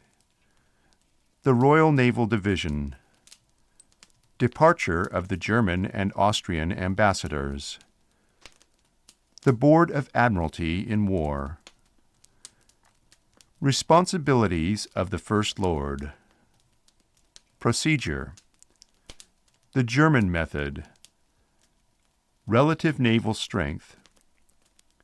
The prospects of battle. British command of the sea. Paralysis of the German mercantile marine.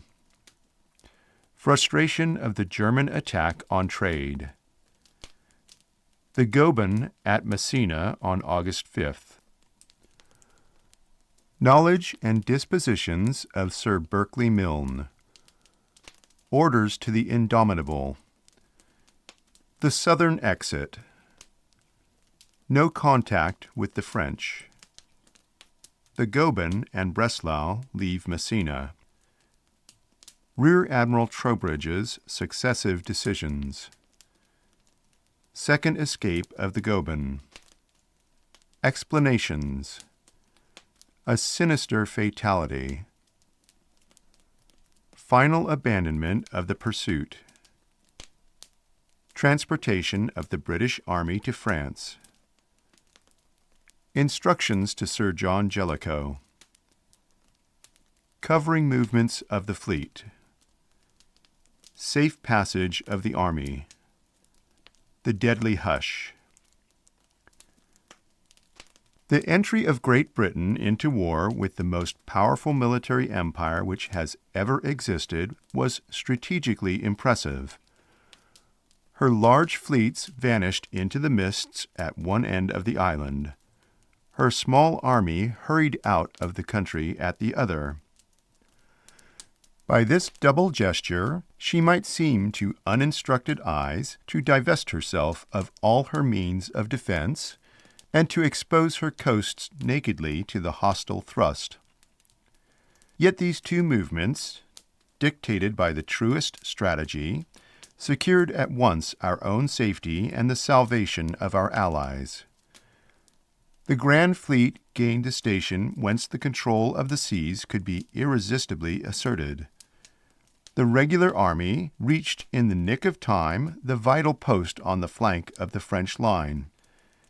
Had all our action been upon this level, we should today be living in an easier world.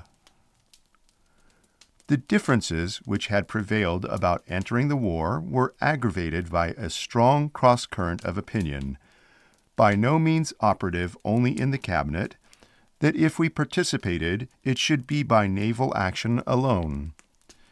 Men of great power and influence, who throughout the struggle labored tirelessly and rendered undoubted services, were found at this time resolutely opposed to the landing of a single soldier on the continent.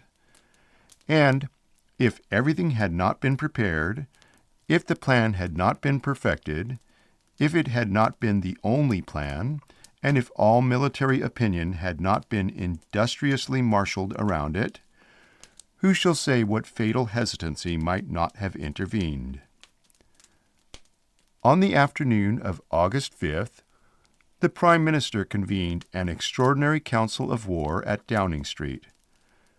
I do not remember any gathering like it.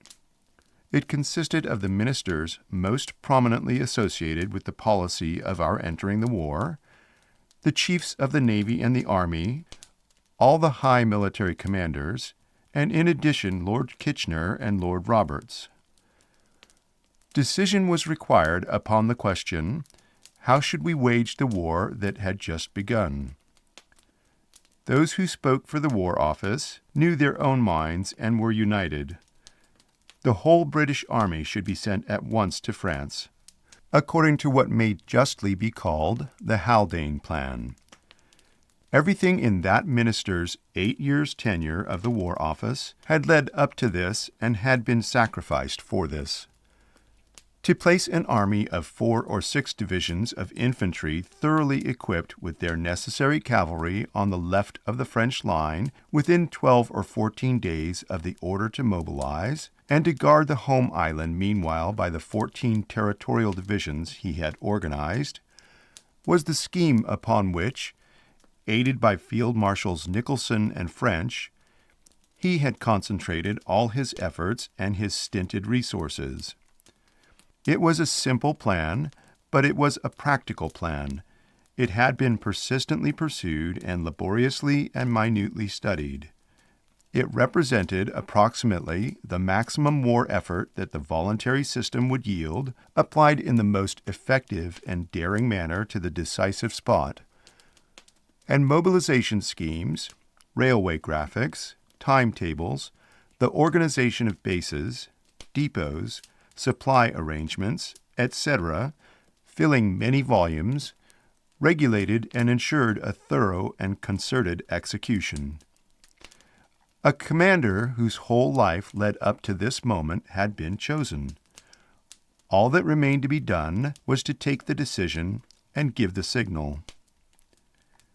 At this point, I reported on behalf of the Admiralty that our mobilization being in every respect complete and all our ships in their war stations, we would waive the claim we had hitherto made in all the discussions of the Committee of Imperial Defense that 2 regular divisions should be retained in Great Britain as a safeguard against invasion, and that so far as the Admiralty was concerned, not 4, but the whole 6 divisions could go at once, that we would provide for their transportation and for the security of the island in their absence.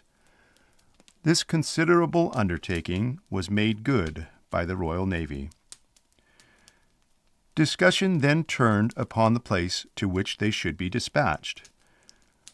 Lord Roberts inquired whether it was not possible to base the British Army on Antwerp so as to strike, in conjunction with the Belgian armies, at the flank and rear of the invading German hosts. We were not able from an Admiralty point of view to guarantee the sea communications of so large a force on the enemy side of the Straits of Dover, but only inside the Anglo-French flotilla cordon, which had already taken up its station. Moreover, no plans had been worked out by the War Office for such a contingency. They had concentrated all their thought upon integral cooperation with the French left wherever it might be. It was that or nothing. Another discussion took place upon how far forward the British Expeditionary Force should be concentrated. Some high authorities, dwelling on the fact that the mobilization of the British Army had begun 3 days later than the French, were for concentrating it around Amiens for intervention after the first shock of battle had been taken. But in the end, Sir John French and the Forward School had their way, and it was felt that we must help France in the way the French staff thought would be most effective. When I next went to the Cabinet after the declaration of war, I found myself with new companions.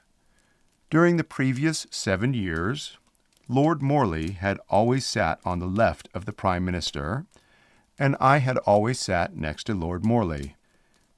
Many a wise and witty admonition had I received penciled in scholarly phrase from my veteran neighbor, and many a charming courtesy such as he excelled in had graced the toilsome path of business.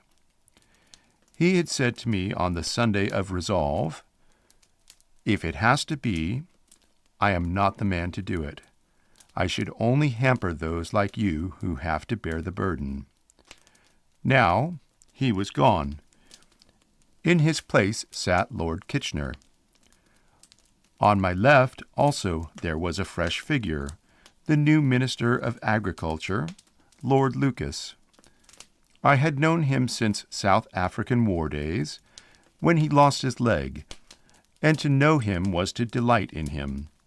His open, gay, responsive nature, his witty, ironical, but never unchivalrous tongue, his pleasing presence, his compulsive smile, made him much courted by his friends, of whom he had many, and of whom I was one. Young for the cabinet, heir to splendid possessions, happy in all that surrounded him, he seemed to have captivated fortune with the rest. Both these two men were marked for death at the hands of the enemy, the young minister grappling with his adversary in the high air, the old field marshal choking in the icy sea.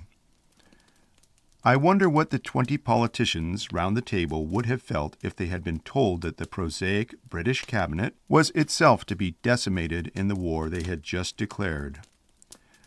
I think they would have felt a sense of pride and of relief in sharing to some extent the perils to which they were to send their countrymen, their friends, their sons.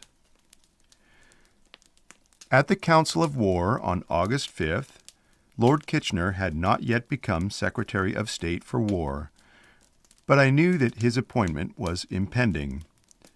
The Prime Minister, then also Secretary of State for War, could not possibly be burdened with the continuous flow of interdepartmental work proceeding between the War Office and the Admiralty, and requiring to be transacted between ministers.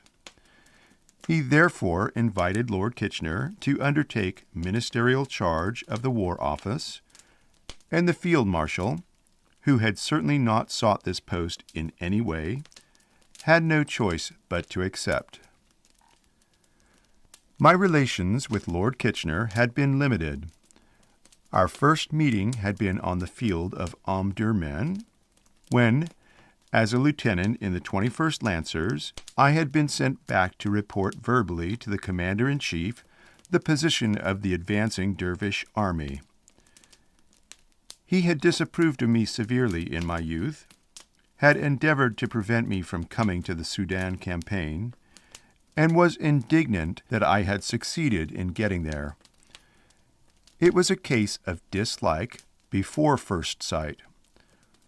On my side, I had dealt with his character and campaigns in 2 bulky volumes, conceived throughout in a faithful spirit of critical impartiality.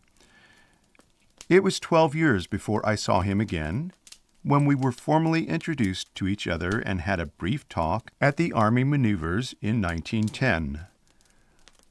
I got to know him a little at the Malta Conference in 1912, and thenceforward we used to talk over imperial defense topics when from time to time we met.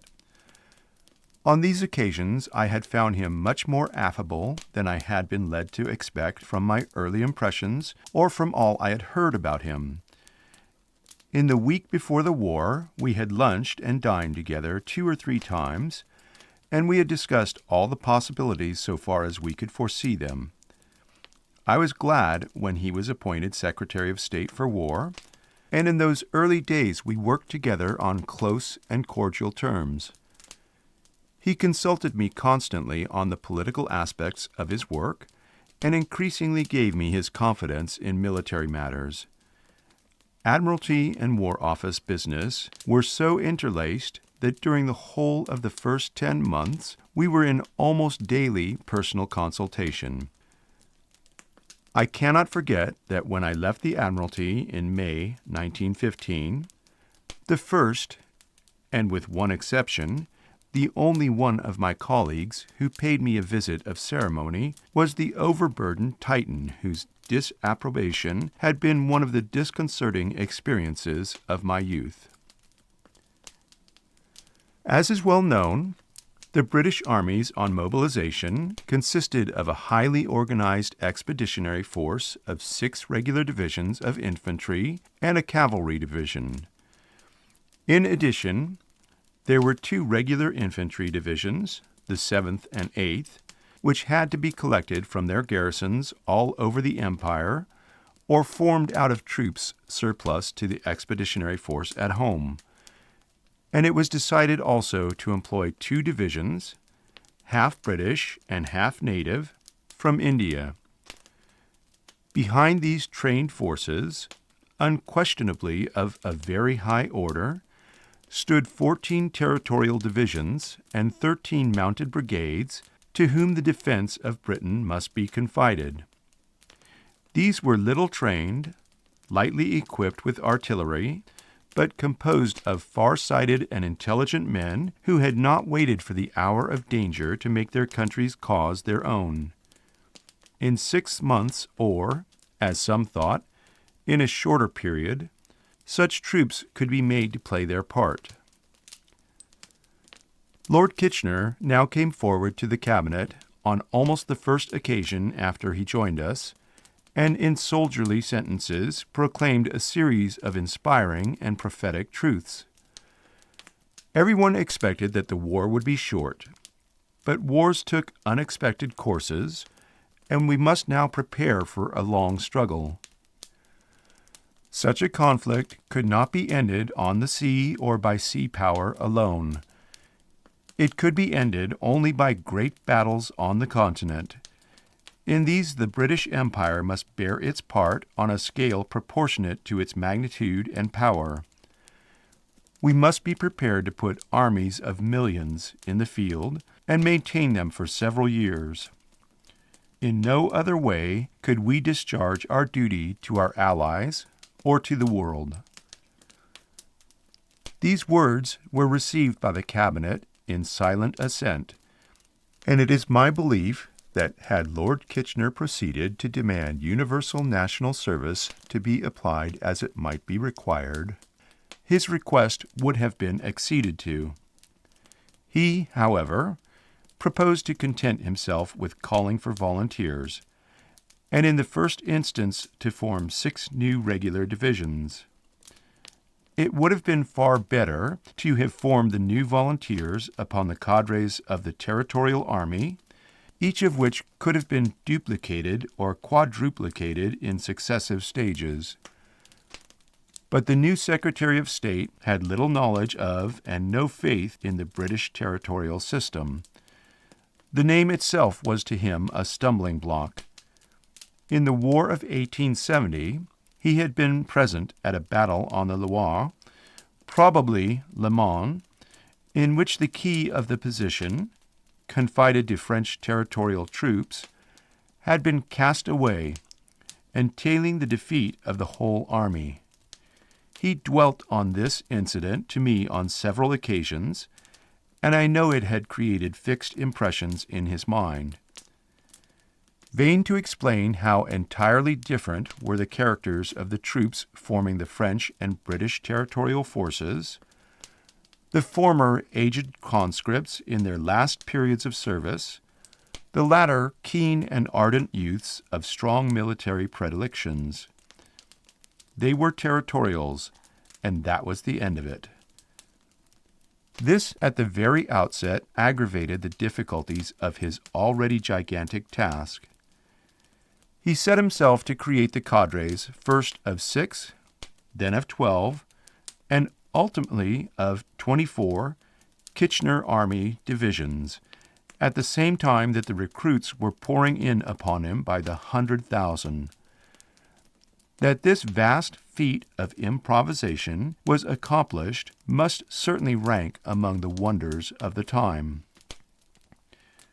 The arguments against compulsory service, cogent as they no doubt were soon reinforced by the double event of overwhelming numbers of volunteers and of a total lack of arms and equipment.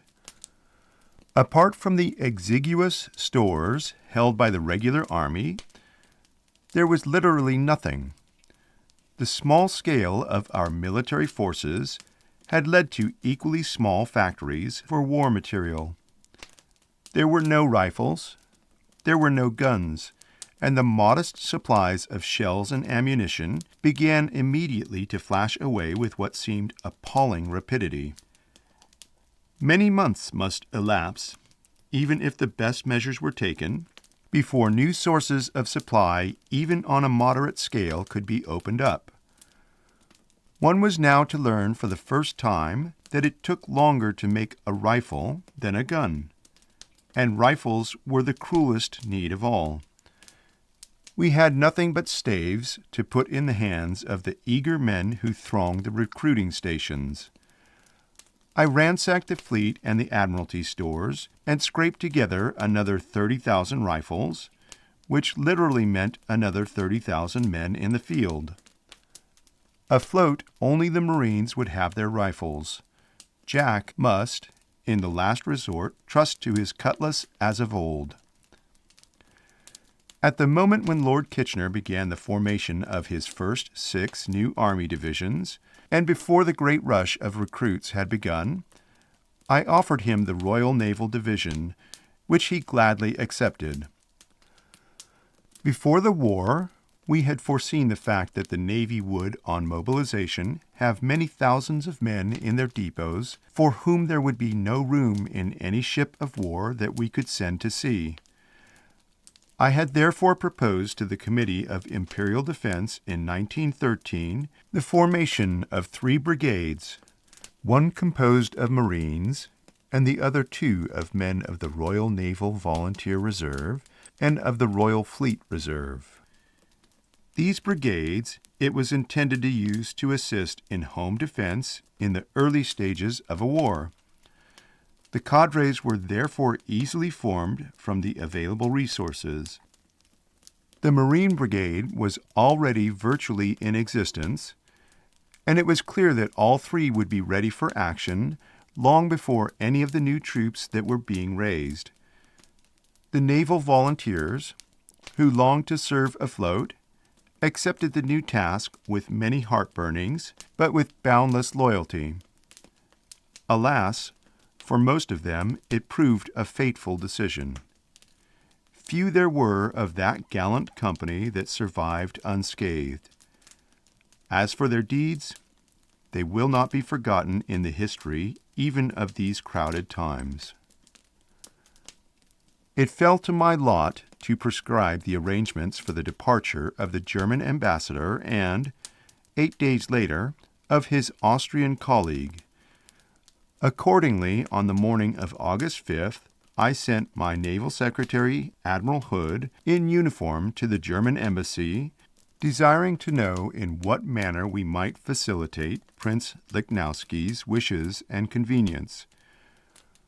While the German mob were insulting and even pelting the departing French and British ambassadors, we set ourselves to work with meticulous care to secure the observance of every propriety and courtesy towards those for whom we were responsible.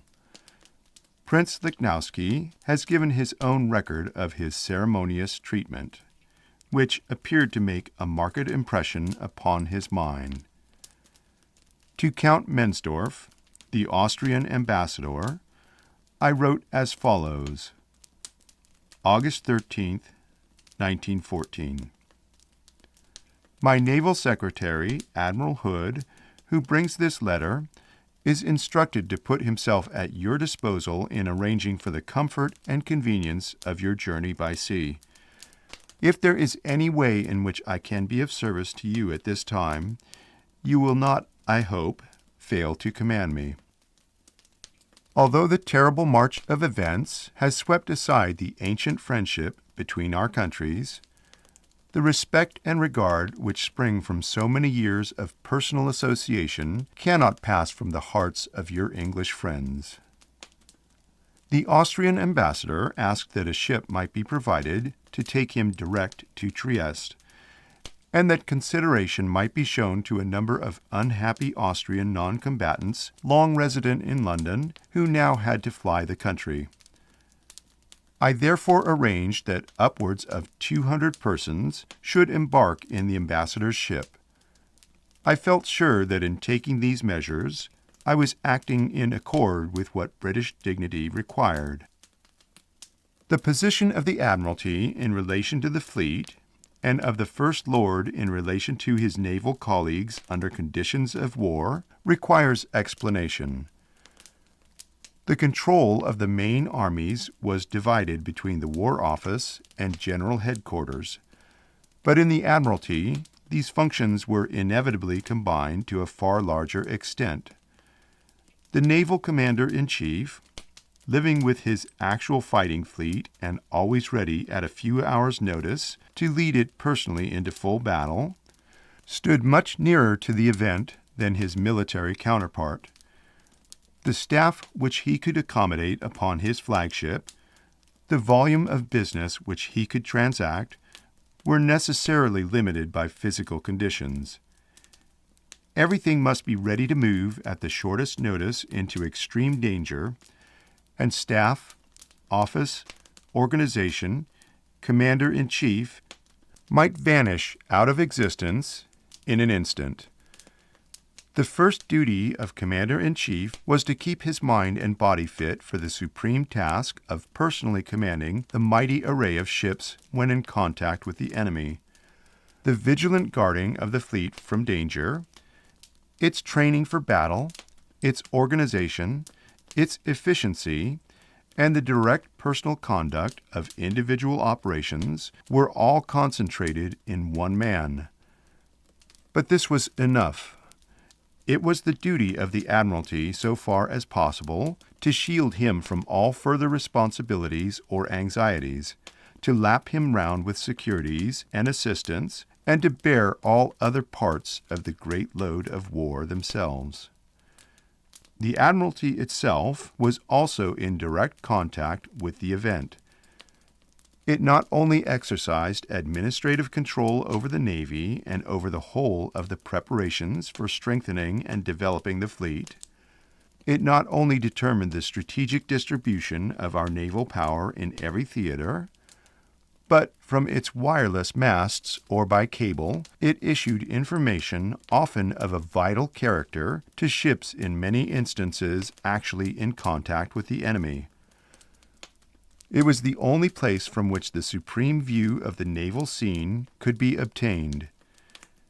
It was the intelligence center where all information was received, where alone it could be digested, and whence it was transmitted wherever required.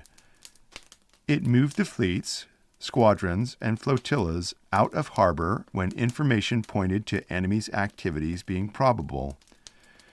It specified the minimum forces which should be employed in any operation, while leaving the commander-in-chief free to add to them at his discretion. Apart from actual battle or the tactical conduct of particular operations, in which the Admiralty never interfered, it decided every important question arising out of the conduct of the naval war.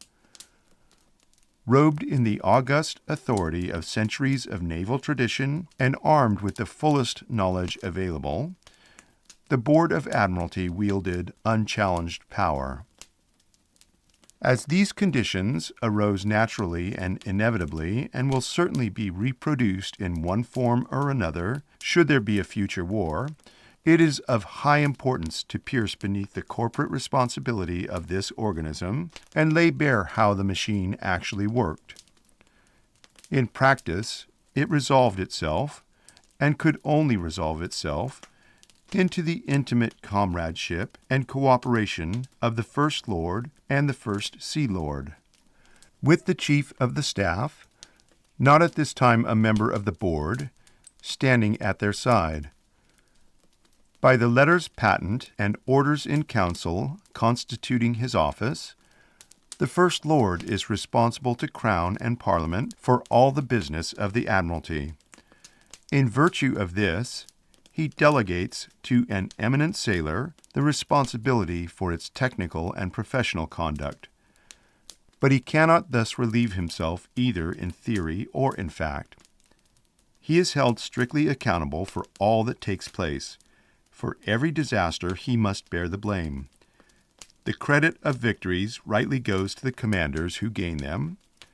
The burden of defeat or miscarriage must be shouldered by the Admiralty, and the censures of the nation fall primarily upon its head. How, then, is a civilian minister appointed for political or parliamentary reasons and devoid of authoritative expert knowledge to acquit himself of this duty? Clearly, it depends upon the character, temperament, and capacity both of the First Lord and the First Sea Lord. They must settle it between themselves, and if they cannot agree wholeheartedly on the momentous problems with which they are confronted in swift succession, another combination must be chosen by the sovereign on the advice of the Prime Minister. I interpreted my duty in the following way. I accepted full responsibility for bringing about successful results, and in that spirit I exercised a close general supervision over everything that was done or proposed. Further, I claimed and exercised an unlimited power of suggestion and initiative over the whole field, subject only to the approval and agreement of the First Sea Lord on all operative orders. Right or wrong, that is what I did, and it is on that basis that I wish to be judged. In practice, the difficulties were less than would be imagined. Indeed, over long periods of unending crisis and tension, the machine worked very smoothly. The second, third, and fourth Sea Lords dropped back upon the outbreak of war into the positions the supply boards had occupied in the great naval wars of the past. They were the providers of men, of ships, and of stores. They took no part, or only a very occasional part, in strategic decisions. It was the responsibility of the First Sea Lord to keep the Second Sea Lord fully informed of what was in progress in order that the latter could replace him temporarily at a moment's notice.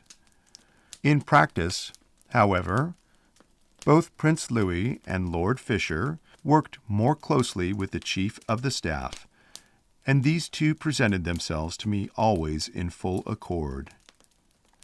The constitutional authority of the Board of Admiralty was exercised at that time in accordance with the long custom by two members of the Board, sitting together with the Secretary of the Admiralty.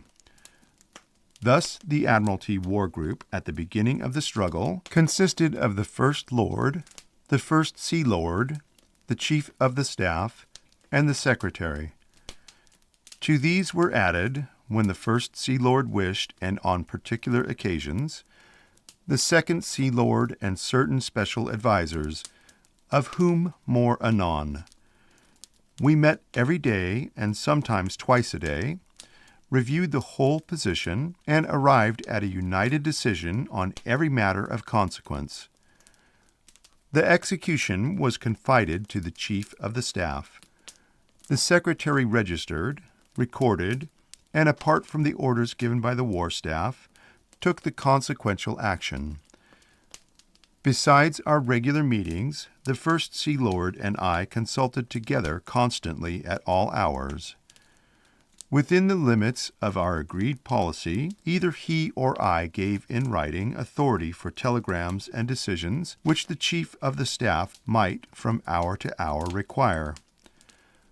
Moreover, it happened in a large number of cases that, seeing what ought to be done and confident of the agreement of the First Sea Lord, I myself drafted the telegrams and decisions in accordance with our policy, and the Chief of the Staff took them personally to the First Sea Lord for his concurrence before dispatch. In addition to these urgent executive matters, the regular flow of Admiralty papers passed upwards from the First Sea Lord or other lords to me for decision by minute, and I further, by minutes and memoranda, initiated discussion and action over the whole area of naval business. The advantages and disadvantages of these methods must be judged by their general results, but it is instructive to compare them with those which we now know prevailed at the German Admiralty. On the outbreak of war, the Naval Secretary of State, von Tirpitz, himself an admiral, found himself cut off entirely from the strategical and quasi-tactical control of the fleets, to such an extent that he declares he did not know the naval war plans. He was confined to purely administrative business, and thus charged, he was carried off as an adjunct to the Emperor's suite at Great Headquarters.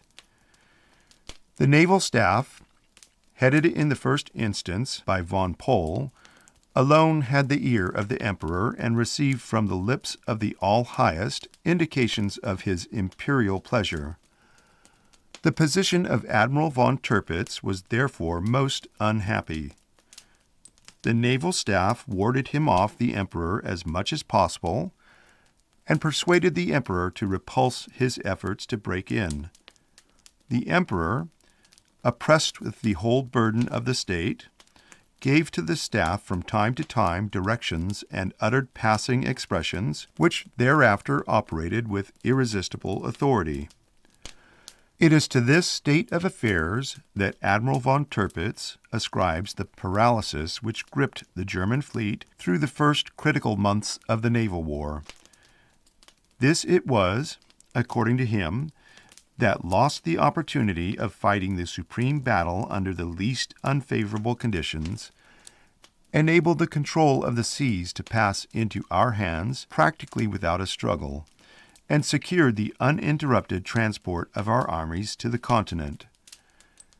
If our solution of the difficult problem of naval war direction was imperfect, so also was that of our enemy.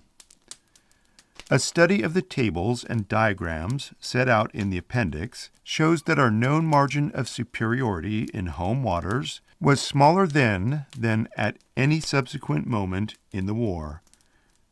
The Grand Fleet, as concentrated in its northern war station on August 1st, 1914, comprised 24 vessels classified as dreadnoughts or better. In addition, the battlecruiser Invincible was at Queenstown, watching the Atlantic.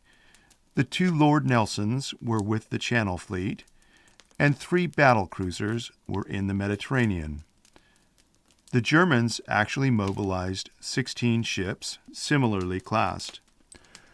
We could not be absolutely certain, though we thought it unlikely, that they might not have ready 2 or even 3 more, and these of the greatest power. Happily, every British ship was ready and in perfect order. None was under repair. Our strength for an immediate fleet action was 24 to a certain 16 and a possible 19. These figures do not, as the tables in the appendix reveal, do justice to the full material strength of the British fleets as a whole, still less to the gunpowder of the British line of battle, which, after the dreadnoughts, comprised 8 King Edwards, markedly superior to the next 8 Germans. But apart from all that may be said on this, and of the confidence which it inspired, the fact remains that from 5 to 8 dreadnoughts was all the certain numerical superiority we had.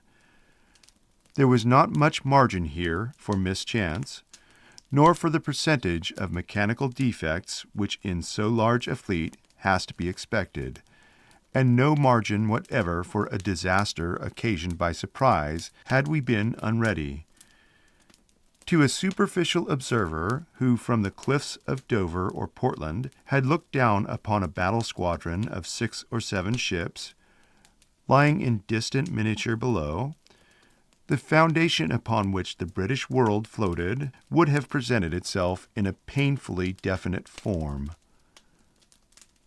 If the intelligence and courage of British seamen were not all that we believed them to be, if the workmanship which had built these great vessels were not honest and thorough, if our seamanship or our gunnery had turned out to be inferior, if some ghastly novelty or blunder supervened, the battle might be very even. It is easy to understand how tense were the British naval expectations.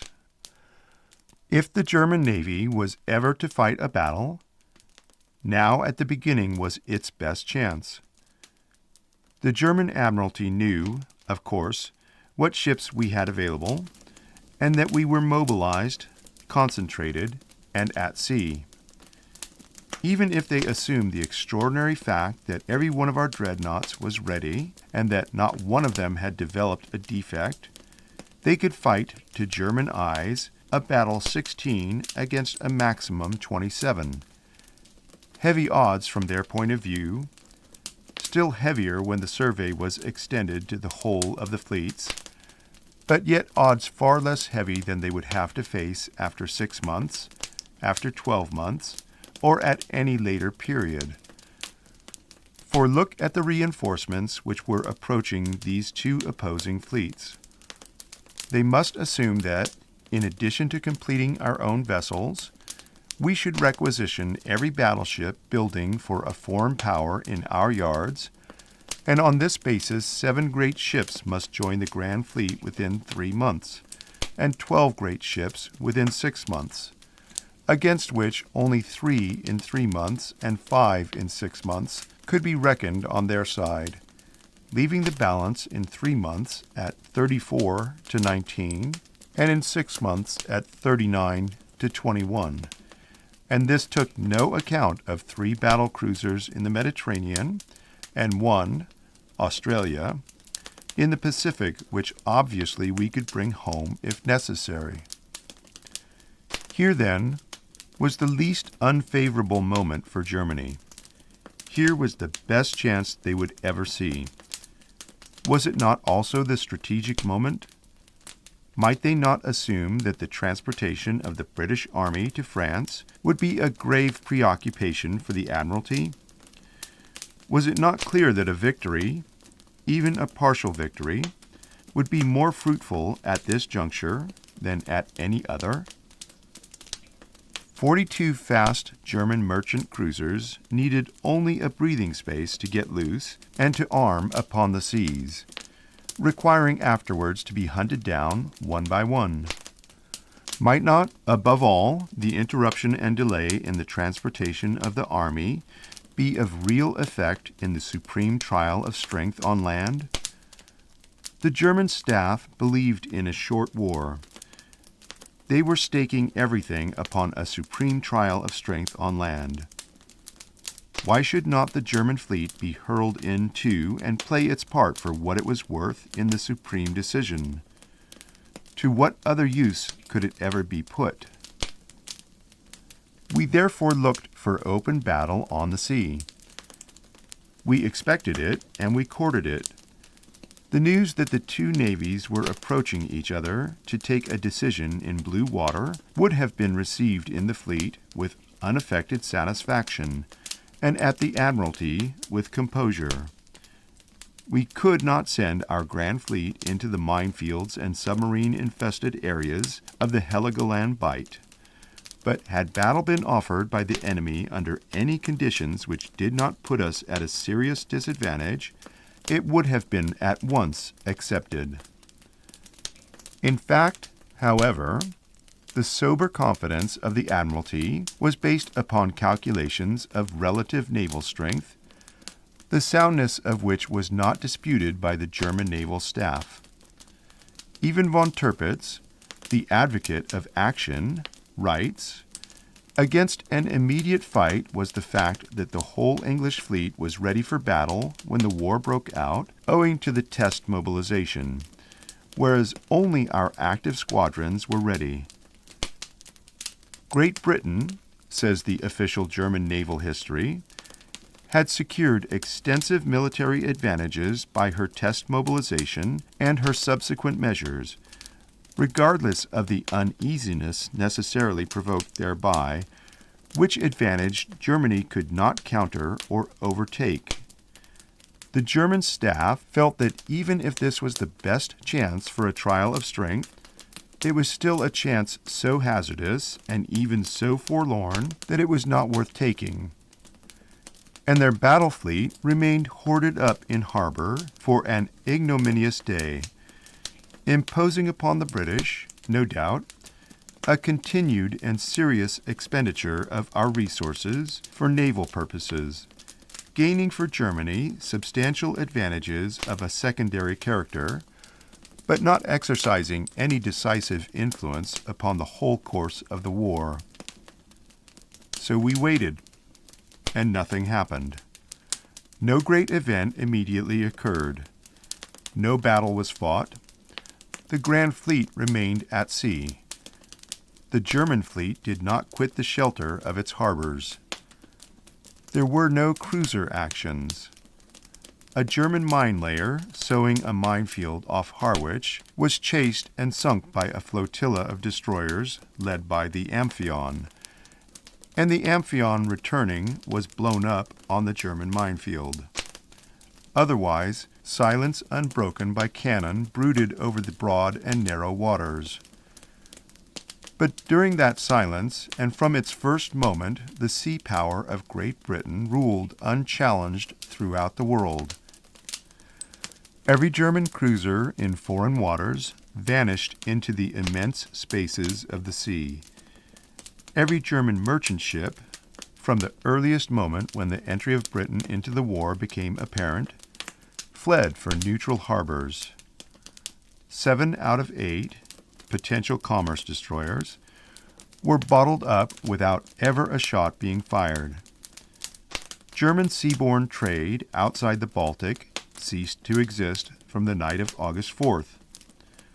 On the other hand, after a few days of hesitation, the swarming mercantile marine of Britain, encouraged by a government insurance of no more than 6%, began to put to sea, and even before the main armies had met in battle on the continent, the whole vast ocean traffic of the British Empire was proceeding with the utmost activity.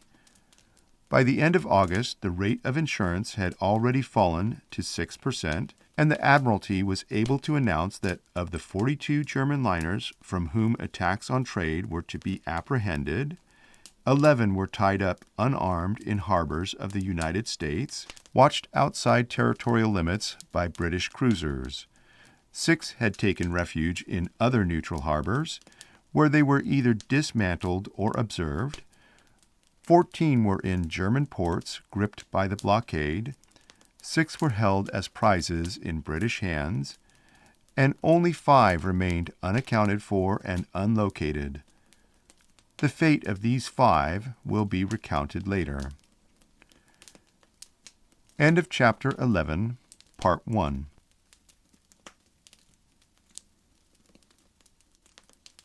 Chapter 11, Part 2 of The World Crisis, Volume 1, by Winston Churchill. War, The Passage of the Army, August 4th to August 22nd, 1914. All fell out in these respects, therefore, in broad accordance with the views set forth in my Memorandum on Commerce Protection of August 23, 1913, revised in April 1914, which is printed in full in the appendix for the benefit of the thorough.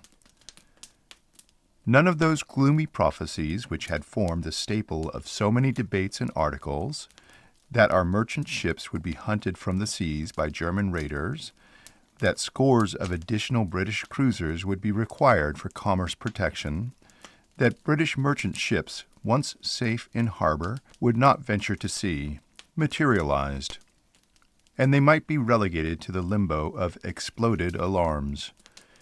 The 3 great naval dangers which had bulked most largely in our minds in the years before the war: first, the danger of surprise of the fleet; second, the mine danger; third, paralysis of our seaborne trade, rolled away behind us like giant waves which a ship has finally surmounted. More than 100 years had passed since the British Navy had been called upon to face an emergency of the first magnitude. If 100 years hence, in similar circumstances, it is found equally ready, we shall have no more reason to complain of our descendants than they have reason to complain of us. It is time to return to the Mediterranean. Admiral Sochon, the German commander, having outdistanced our shadow cruisers in the darkness of the night, pursued his course to Messina, where he arrived with the Goeben and Breslau on the morning of August 5th. He had already received, as we now know, a telegram sent from Nauen at 1:35 a.m. on the preceding day by the German Admiralty. This message gave him all important information. It stated that an alliance had been concluded between Germany and Turkey, and directed him to proceed to Constantinople immediately. Of this treaty we knew nothing.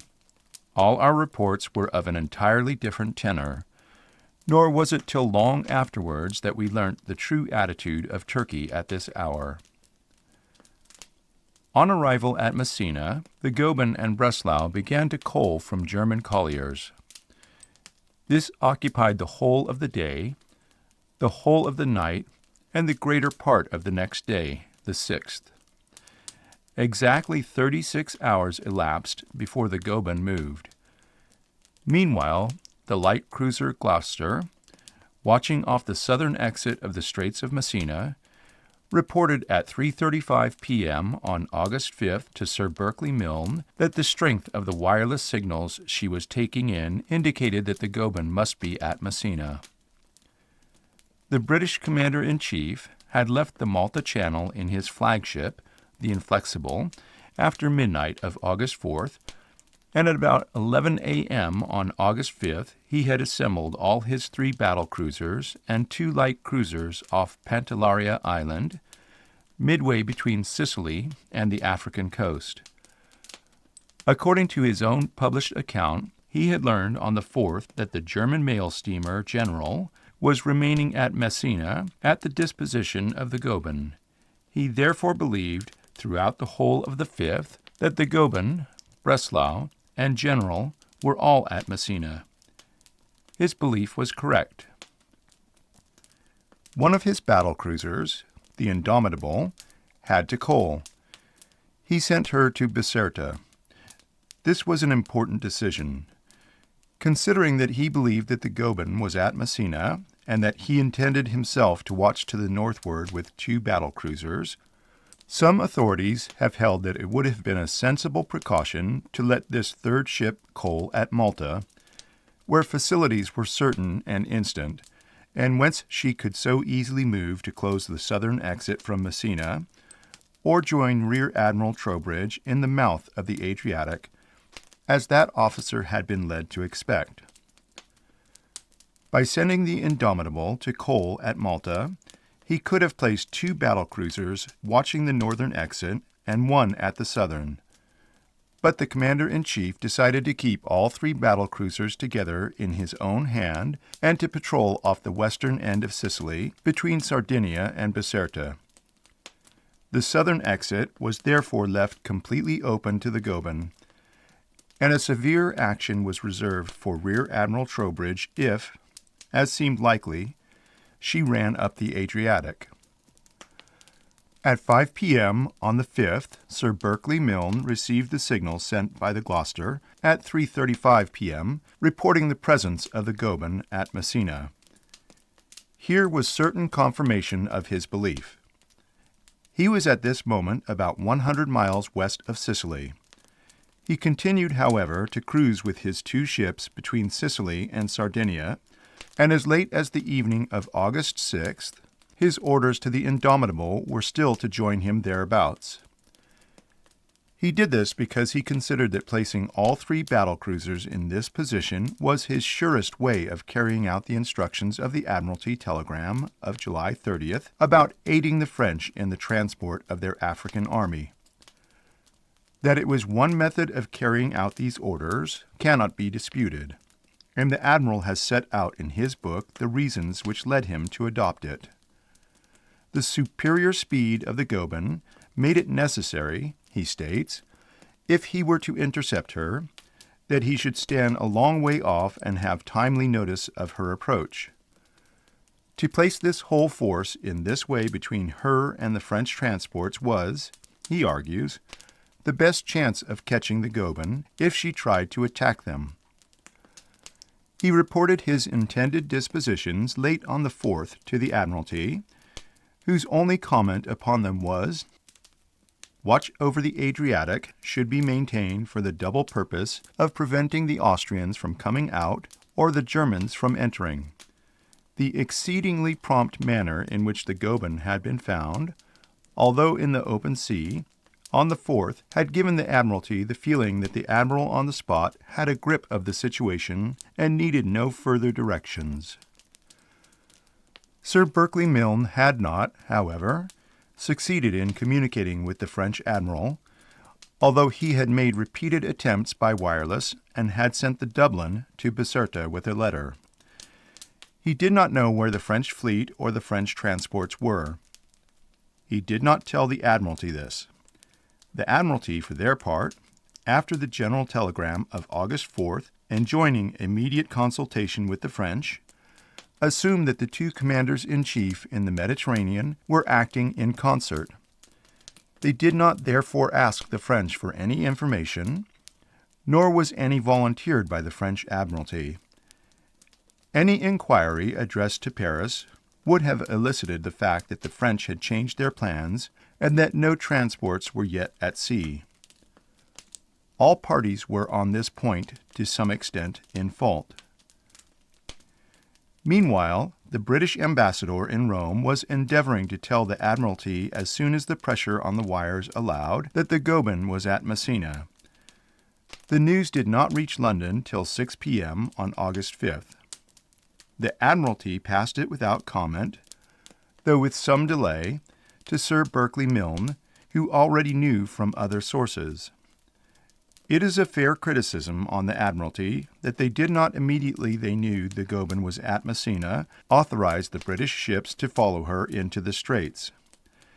The point was not put to me either by the First Sea Lord or the Chief of the Staff, and as I had not myself been concerned in initiating or drafting the telegram about rigidly respecting Italian neutrality, it was not specially in my mind. Had it been put to me, I should at once have consented. This was no petty incident, and the prize was well worth the risk of vexing the Italians. In fact, permission to chase through the Straits was given by the Admiralty, unasked, to Sir Berkeley Milne as soon as it was realized that the Goeben was escaping unblocked to the southward. It was then too late. In pursuance of the orders he had received from Germany, Admiral Souchon, with the Goeben and Breslau, having at length completed coaling and made his will, steamed out of Messina harbor at 5 p.m. on August 6th, cleared for action and with his bands playing. He no doubt expected to encounter at least one and possibly two of the British battle cruisers as soon as he was outside territorial waters.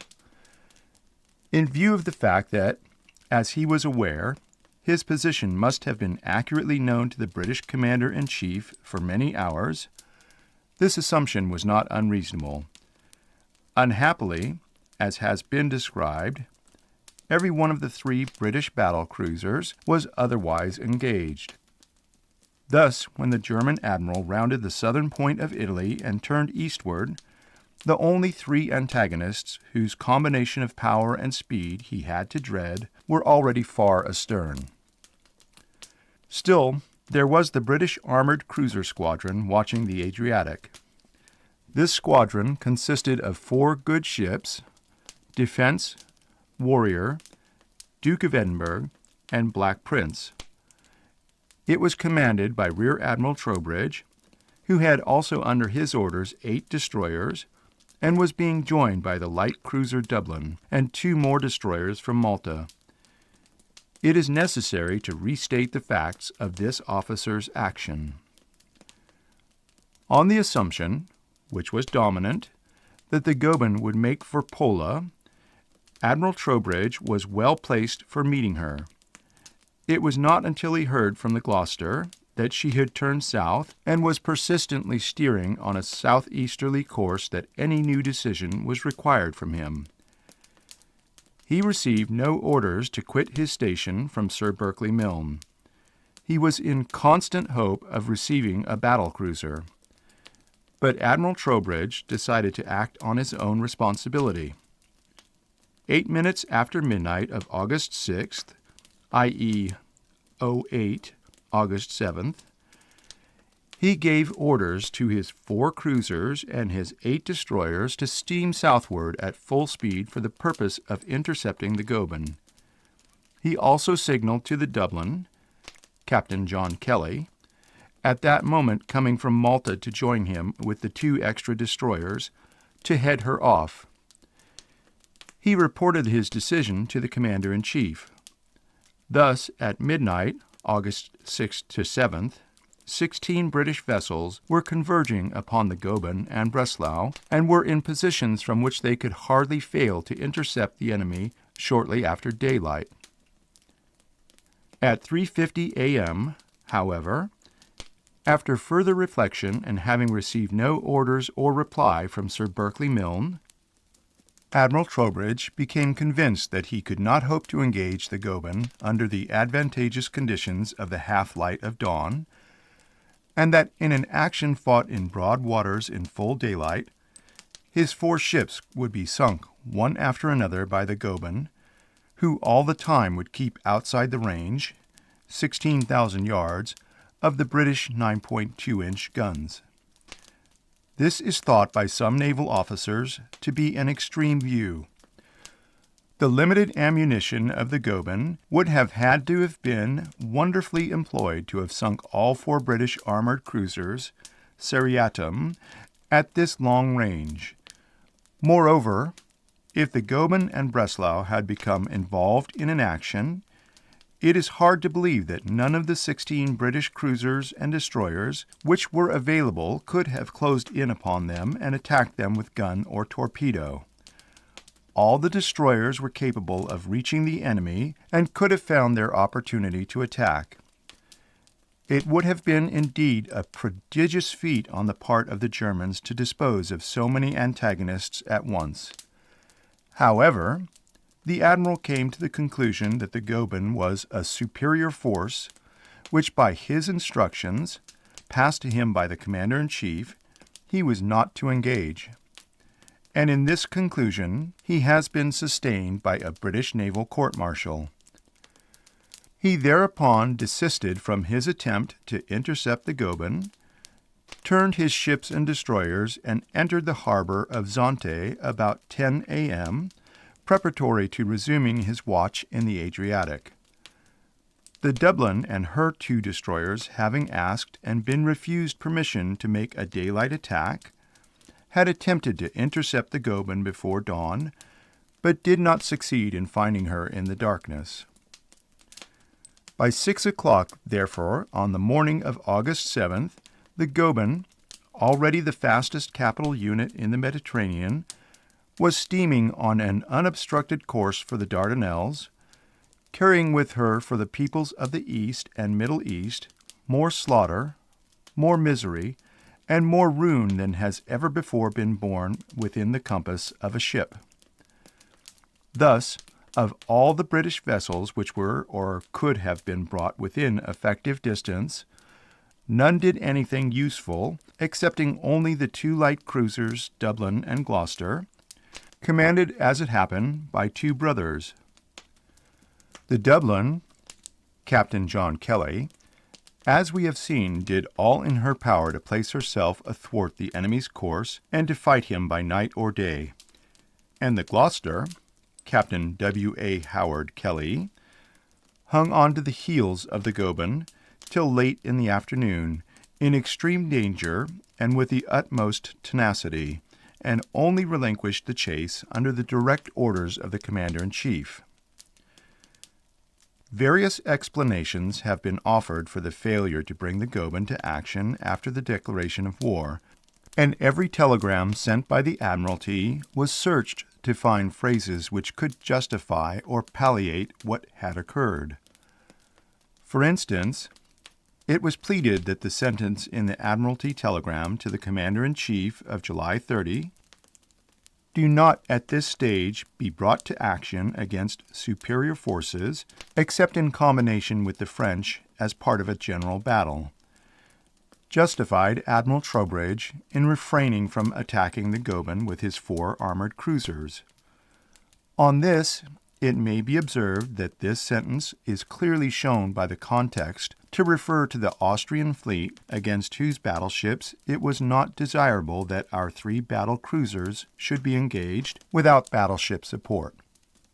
Secondly, it was contained in a telegram giving the Commander-in-Chief general directions for the strategic conduct of the naval campaign in the Mediterranean. It was not intended by the Admiralty to govern tactical action. The words, however, acquired a more particular significance when they were repeated, as they were, by the Commander-in-Chief to his subordinate Admiral Trowbridge. But even so, it ought not to have been treated as a veto upon British ships ever engaging superior forces, however needful the occasion. This was an unreasonable reading of the Admiralty instructions. On such a reading, both the Gloucester and the Dublin were guilty of disobedience. On such a reading, pedantically construed, no individual British ship in the Mediterranean would have been allowed to fight a vessel stronger by a single gun. Nobody ever honestly supposed that such doctrines were being laid down by the Admiralty. Moreover, the self-same telegram specifically emphasized the importance of bringing the Goeben to action and singled out that vessel particularly among all the hostile forces in the Mediterranean. No such conception of his duty was taken by either of the captains Kelly, nor was it the view of Sir Berkeley Milne himself, for he disapproved strongly of Admiral Trowbridge's abandonment of the chase. Again, it has been urged that the sentence, "Your first task should be to aid the French in the transportation of their African army," imposed upon Sir Berkeley Milne the duty of placing all 3 of his battle cruisers west of Sicily. Thus wrested from their context and from the whole series of Admiralty telegrams, these directions have been made to serve as an explanation.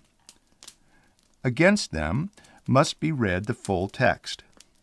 On July 30, "Your first task should be to aid the French in the transportation of their African army by covering and, if possible, bringing to action individual fast German ships, particularly Goeben." And again on August 2nd, "Goeben must be shadowed by 2 battle cruisers." And again on August 3rd, "Goeben is your objective. Follow her and shadow her wherever she goes, and be ready to act on declaration of war, which appears probable and imminent." And again on August 4th, "Good. Hold her. War imminent." Certainly, if the Commander-in-Chief in the Mediterranean had, in reliance upon these dominant and reiterated instructions, managed to put 1 battle cruiser each side of the Straits of Messina, instead of all on one side, and if in consequence he had brought the Goeben to action, as would have been inevitable, and if he had thus protected the French transports in the most effectual manner by fighting the Goeben, no one could have found fault with him on the score that he had exceeded his orders. The reader is now in a position to form his own judgment on this affair. I have indicated plainly the point on which the Admiralty was in fault, namely, in not spontaneously lifting the prohibition to enter Italian waters the moment we learned the Goeben was at Messina. The conduct of Rear Admiral Trowbridge was subsequently investigated by a court of inquiry composed of the 3 commanders-in-chief of Portsmouth, Devonport, and Chatham. As the result of their report, he was tried by court-martial at Portland in September and honorably acquitted of all blame. His career in the Navy was, however, at an end, the general feeling of the service not accepting the view that the 4 armored cruisers and other vessels at his disposal ought not to have fought the Goeben. In view of his acquittal, he was appointed to take charge of the naval guns which we sent with a mission to Serbia. In this capacity, his work was distinguished and successful. He gained the confidence and respect of the Serbians and their government, and he proved on numerous occasions that whatever might be thought of his reasons for not attacking the Goeben, want of personal courage was not among them. After studying the reports of Sir Berkeley Milne and other officers concerned, the First Sea Lord recorded the opinion that Admiral Milne had taken the best measures with the force at his disposal, that his dispositions were the proper ones, and that they were successful inasmuch as they prevented the Germans from carrying out their primary role of interrupting French troops crossing from Africa. On this I find that my sole comment was, August 27, the explanation is satisfactory, the result unsatisfactory. Thereafter, on August 30th, 1914, the Admiralty issued a statement that the conduct and dispositions of Sir Berkeley Milne in regard to the German vessels Goeben and Breslau have been the subject of the careful examination of the Board of Admiralty, with the result that their lordships have approved the measures taken by him in all respects. In all this story of the escape of the Goeben, one seems to see the influence of that sinister fatality which, at a later stage and on a far larger scale, was to dog the enterprise against the Dardanelles. The terrible ifs accumulate. If my first thoughts, on July 27, of sending the New Zealand to the Mediterranean had materialized, if we could have opened fire on the Goeben during the afternoon of August 4, if we had been less solicitous for Italian neutrality, if Sir Berkeley Milne had sent the Indomitable to coal at Malta instead of Biserta, if the Admiralty had sent him direct instructions when on the night of the 5th they learned where the Goeben was, if Rear Admiral Trowbridge, in the small hours of August 7, had not changed his mind, if the Dublin and her 2 destroyers had intercepted the enemy during the night of the 6th and 7th, the story of the Goeben would have ended there. There was, however, as it turned out, one more chance of annulling the doom of which she was the bearer. That chance, remote though it was, the fates were vigilant to destroy. At 1 a.m. on August 8th, Sir Berkeley Milne, having collected and coaled his 3 battle cruisers at Malta, set out at a moderate speed on an easterly course in pursuit of the Goeben. At this juncture, the fates moved a blameless and punctilious Admiralty clerk to declare war upon Austria. The code telegram ordering hostilities to be commenced against Austria was inadvertently released without any authority whatever. The mistake was repaired a few hours later, but the first message reached Sir Berkeley Milne at 2 p.m. on August 8, when he was halfway between Sicily and Greece. His original war orders had prescribed that in the event of a war with Austria, he should in the first instance concentrate his fleet near Malta, and faithful to these instructions, he turned his ships about and desisted from the pursuit of the Goeben. 24 hours were thus lost before orders could reach him to resume it. But the Goeben herself had come to a standstill. Admiral Souchon was cruising irresolutely about the Greek islands, endeavoring to make sure that he would be admitted by the Turks to the Dardanelles. He dallied 36 hours at Denusa and was forced to use his telltale wireless on several occasions. It was not till the evening of the 10th that he entered the Dardanelles, and the curse descended irrevocably upon Turkey and the East. From the 9th to the 22nd of August, the army was crossing the Channel. This was a period of great anxiety to us. All the most fateful possibilities were open. We were bound to expect a military descent upon our coasts with the intention of arresting or recalling our army, or a naval raid into the Channel to cut down the transports, or a concentrated submarine attack upon these vessels crowded with our troops. The great naval battle might begin at any moment, either independently or in connection with any of these operations. It was a period of extreme psychological tension. In continued anxiety lest some capital mistake should be made through a different sense of proportion prevailing in the fleet and at the Admiralty, I drew up the following appreciation, which, with the concurrence of the First Sea Lord, was sent officially to Sir John Jellicoe. Admiralty to Commander-in-Chief, Home Fleets, August 8, 1914. Sent 10:15 p.m. 1. Tomorrow, Sunday, the expeditionary force begins to cross the Channel.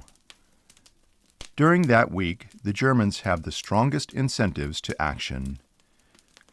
They know that the expeditionary force is leaving, and that the mobilization and training of the Territorial Army is incomplete. They may well argue that a raid or raids now upon the East Coast would interrupt, confuse, and probably delay the departure of the Army, and further, that it might draw the Grand Fleet rapidly south to interfere with the landing. 2. Alternatively or simultaneously, they may attempt to rush the straits and interrupt the passage of the army. It seems in the last degree improbable that if they did so, they would use their modern battle fleet. Their principle has been, according to all we know about them, to aim at a general battle with the British fleet when by attrition and accident our margin of superiority has been reduced. They may be assumed to know our general dispositions in the South, and the strong and numerous submarine flotillas of which we and the French dispose. They must apprehend that the straits are mined. Since the distance across the Channel can be covered in 6 to 8 hours, 3 hours' notice of their approach would enable every transport to reach safety. To force the straits and enter the Channel with their best ships means the certain loss of units which it is vital to them to preserve if they are ever to fight a general battle. And this sacrifice, with all its hazards, would lead them only into an Anglo-French lake, lined with fortified harbors and infested with torpedo craft, at the end of which lies the Atlantic Ocean and the Grand Fleet, wherever it is, certainly between them and home. If this plan were followed by the Germans, we should mine the Straits of Dover heavily behind them, and leave you to engage them at your convenience. 3. A far more probable German plan would be A. to send a fast division to rush the straits and attack the transports, while at the same time B. making raids on the east coast to create a diversion. Our dispositions in the Channel and its approaches provide fully for A. With regard to B, it is not considered that more than 10,000 men can be spared from Germany at present for raids. Such raid or raids would inconvenience the military arrangements, but the army is ready to meet the raiders if they land. Their lordships would wish to emphasize that it is not part of the Grand Fleet's duty to prevent such raids, but to deal with the enemy's battle fleet. The enemy's older ships will possibly be used to cover either one or more raids. Their main battle fleet may be in rear to support them. They may expect you to come direct to prevent the raid, and therefore may lay one or more lines of mines across your expected course, or use their submarines for the same purpose. Whereas if you approach from an easterly or northeasterly direction, i.e. behind them, you would cut the German battle fleet from its base, the landed raiders from all reinforcements, and you would approach by a path along which the chance of meeting mines would be sensibly reduced. In our view, therefore, you should ignore the raid or raids and work by a circuitous route so as to get between the enemy's fleet, or covering force, and home. It would seem undesirable to come south of latitude 57 degrees until news of a raid has been actually received. And even then, the possibility of the German battle fleet being still in the Heligoland Bight, i.e. behind you, cannot be excluded. This appreciation of the situation is not intended to hamper your discretion to act according to circumstances. The naval dispositions by which the passage of the Army was covered have been fully described in the official history of the war and in other service works. The northern approaches to the Straits of Dover were patrolled by cruiser squadrons and by flotillas from Harwich and the Thames. The Straits of Dover were minutely watched by the British and French destroyer flotillas of the Dover Cordon and by the submarine flotillas of Commodore Keyes. Behind these, there was constituted on August 7th the Channel Fleet, comprising 19 battleships of the 5th, 7th, and 8th battle squadrons, now all fully mobilized. This fleet, having assembled under the command of Admiral Birney at Portland, cruised in readiness for battle at the western end of the Channel, at such distances from the Dover Cordon as its commander might judge convenient. The western entrance to the Channel was guarded by other cruiser squadrons. During the first few days of the transportation, no great numbers of troops were crossing the Channel, but from the 12th to the 17th, the bulk of the Army was in transit, and the strategic tension reached its climax. Until this period was reached, the Grand Fleet was kept in its northern station and was even permitted to cruise northwards of the Orkneys. But on August 12th, Admiral Jellicoe was directed to re-enter the North Sea and to cruise southward into a position of effective proximity. Admiralty to Commander-in-Chief, Home Fleets, August 12, 1914. We cannot wholly exclude the chance of an attempt at a landing during this week on a large scale supported by High Sea Fleet. In addition to the possibilities explained in Admiralty Appreciation of Situation sent you 8th, extraordinary silence and inertia of enemy may be prelude to serious enterprises. Our view remains as expressed in Appreciation, and even if larger landing forces were employed, the general principles of action would remain unaltered, except that the urgency of interrupting the landing would, of course, be greater. You ought, however, to be nearer the theater of decisive action, as we originally contemplated, and now that you have shaken off the submarine menace, or as soon as you can do so, it would appear necessary to bring the fleet to the eastward of the Orkneys, passing either north or south of the Shetlands, keeping well out of sight of land and stopping traffic if necessary. Cruiser sweeps to the south and southeast should be made as convenient. Acknowledge this immediately upon receipt. During the 3 days of heaviest transportation, August 15th, 16th, and 17th, the Heligoland Bight was closely blockaded by submarines and destroyers, supported between the Horn Reef and the Dogger Bank by the whole of the Grand Fleet. Thus, battle in open water was offered to the German Navy during the 3 days when their inducements to fight were at their maximum. But except for an occasional submarine, no sign betrayed the existence of the enemy's naval power. All went well. Not a ship was sunk, not a man was drowned. All arrangements worked with the utmost smoothness and punctuality. The Army concentration was completed 3 days in advance of Sir John French's original undertaking to General Lanrezac, and with such secrecy was the whole of this vast operation enshrouded, that on the evening of August 21st, only a few hours before the British cavalry patrols were in contact with the Germans, General von Kluck, commanding the 1st German Army in Belgium, received from the Supreme Command no better information than the following: a landing of British troops at Boulogne and their advance from about Lille must be reckoned with. It is believed that no landing of British troops on a big scale has yet taken place. 3 days later, the whole British Army was fighting the Battle of Mons.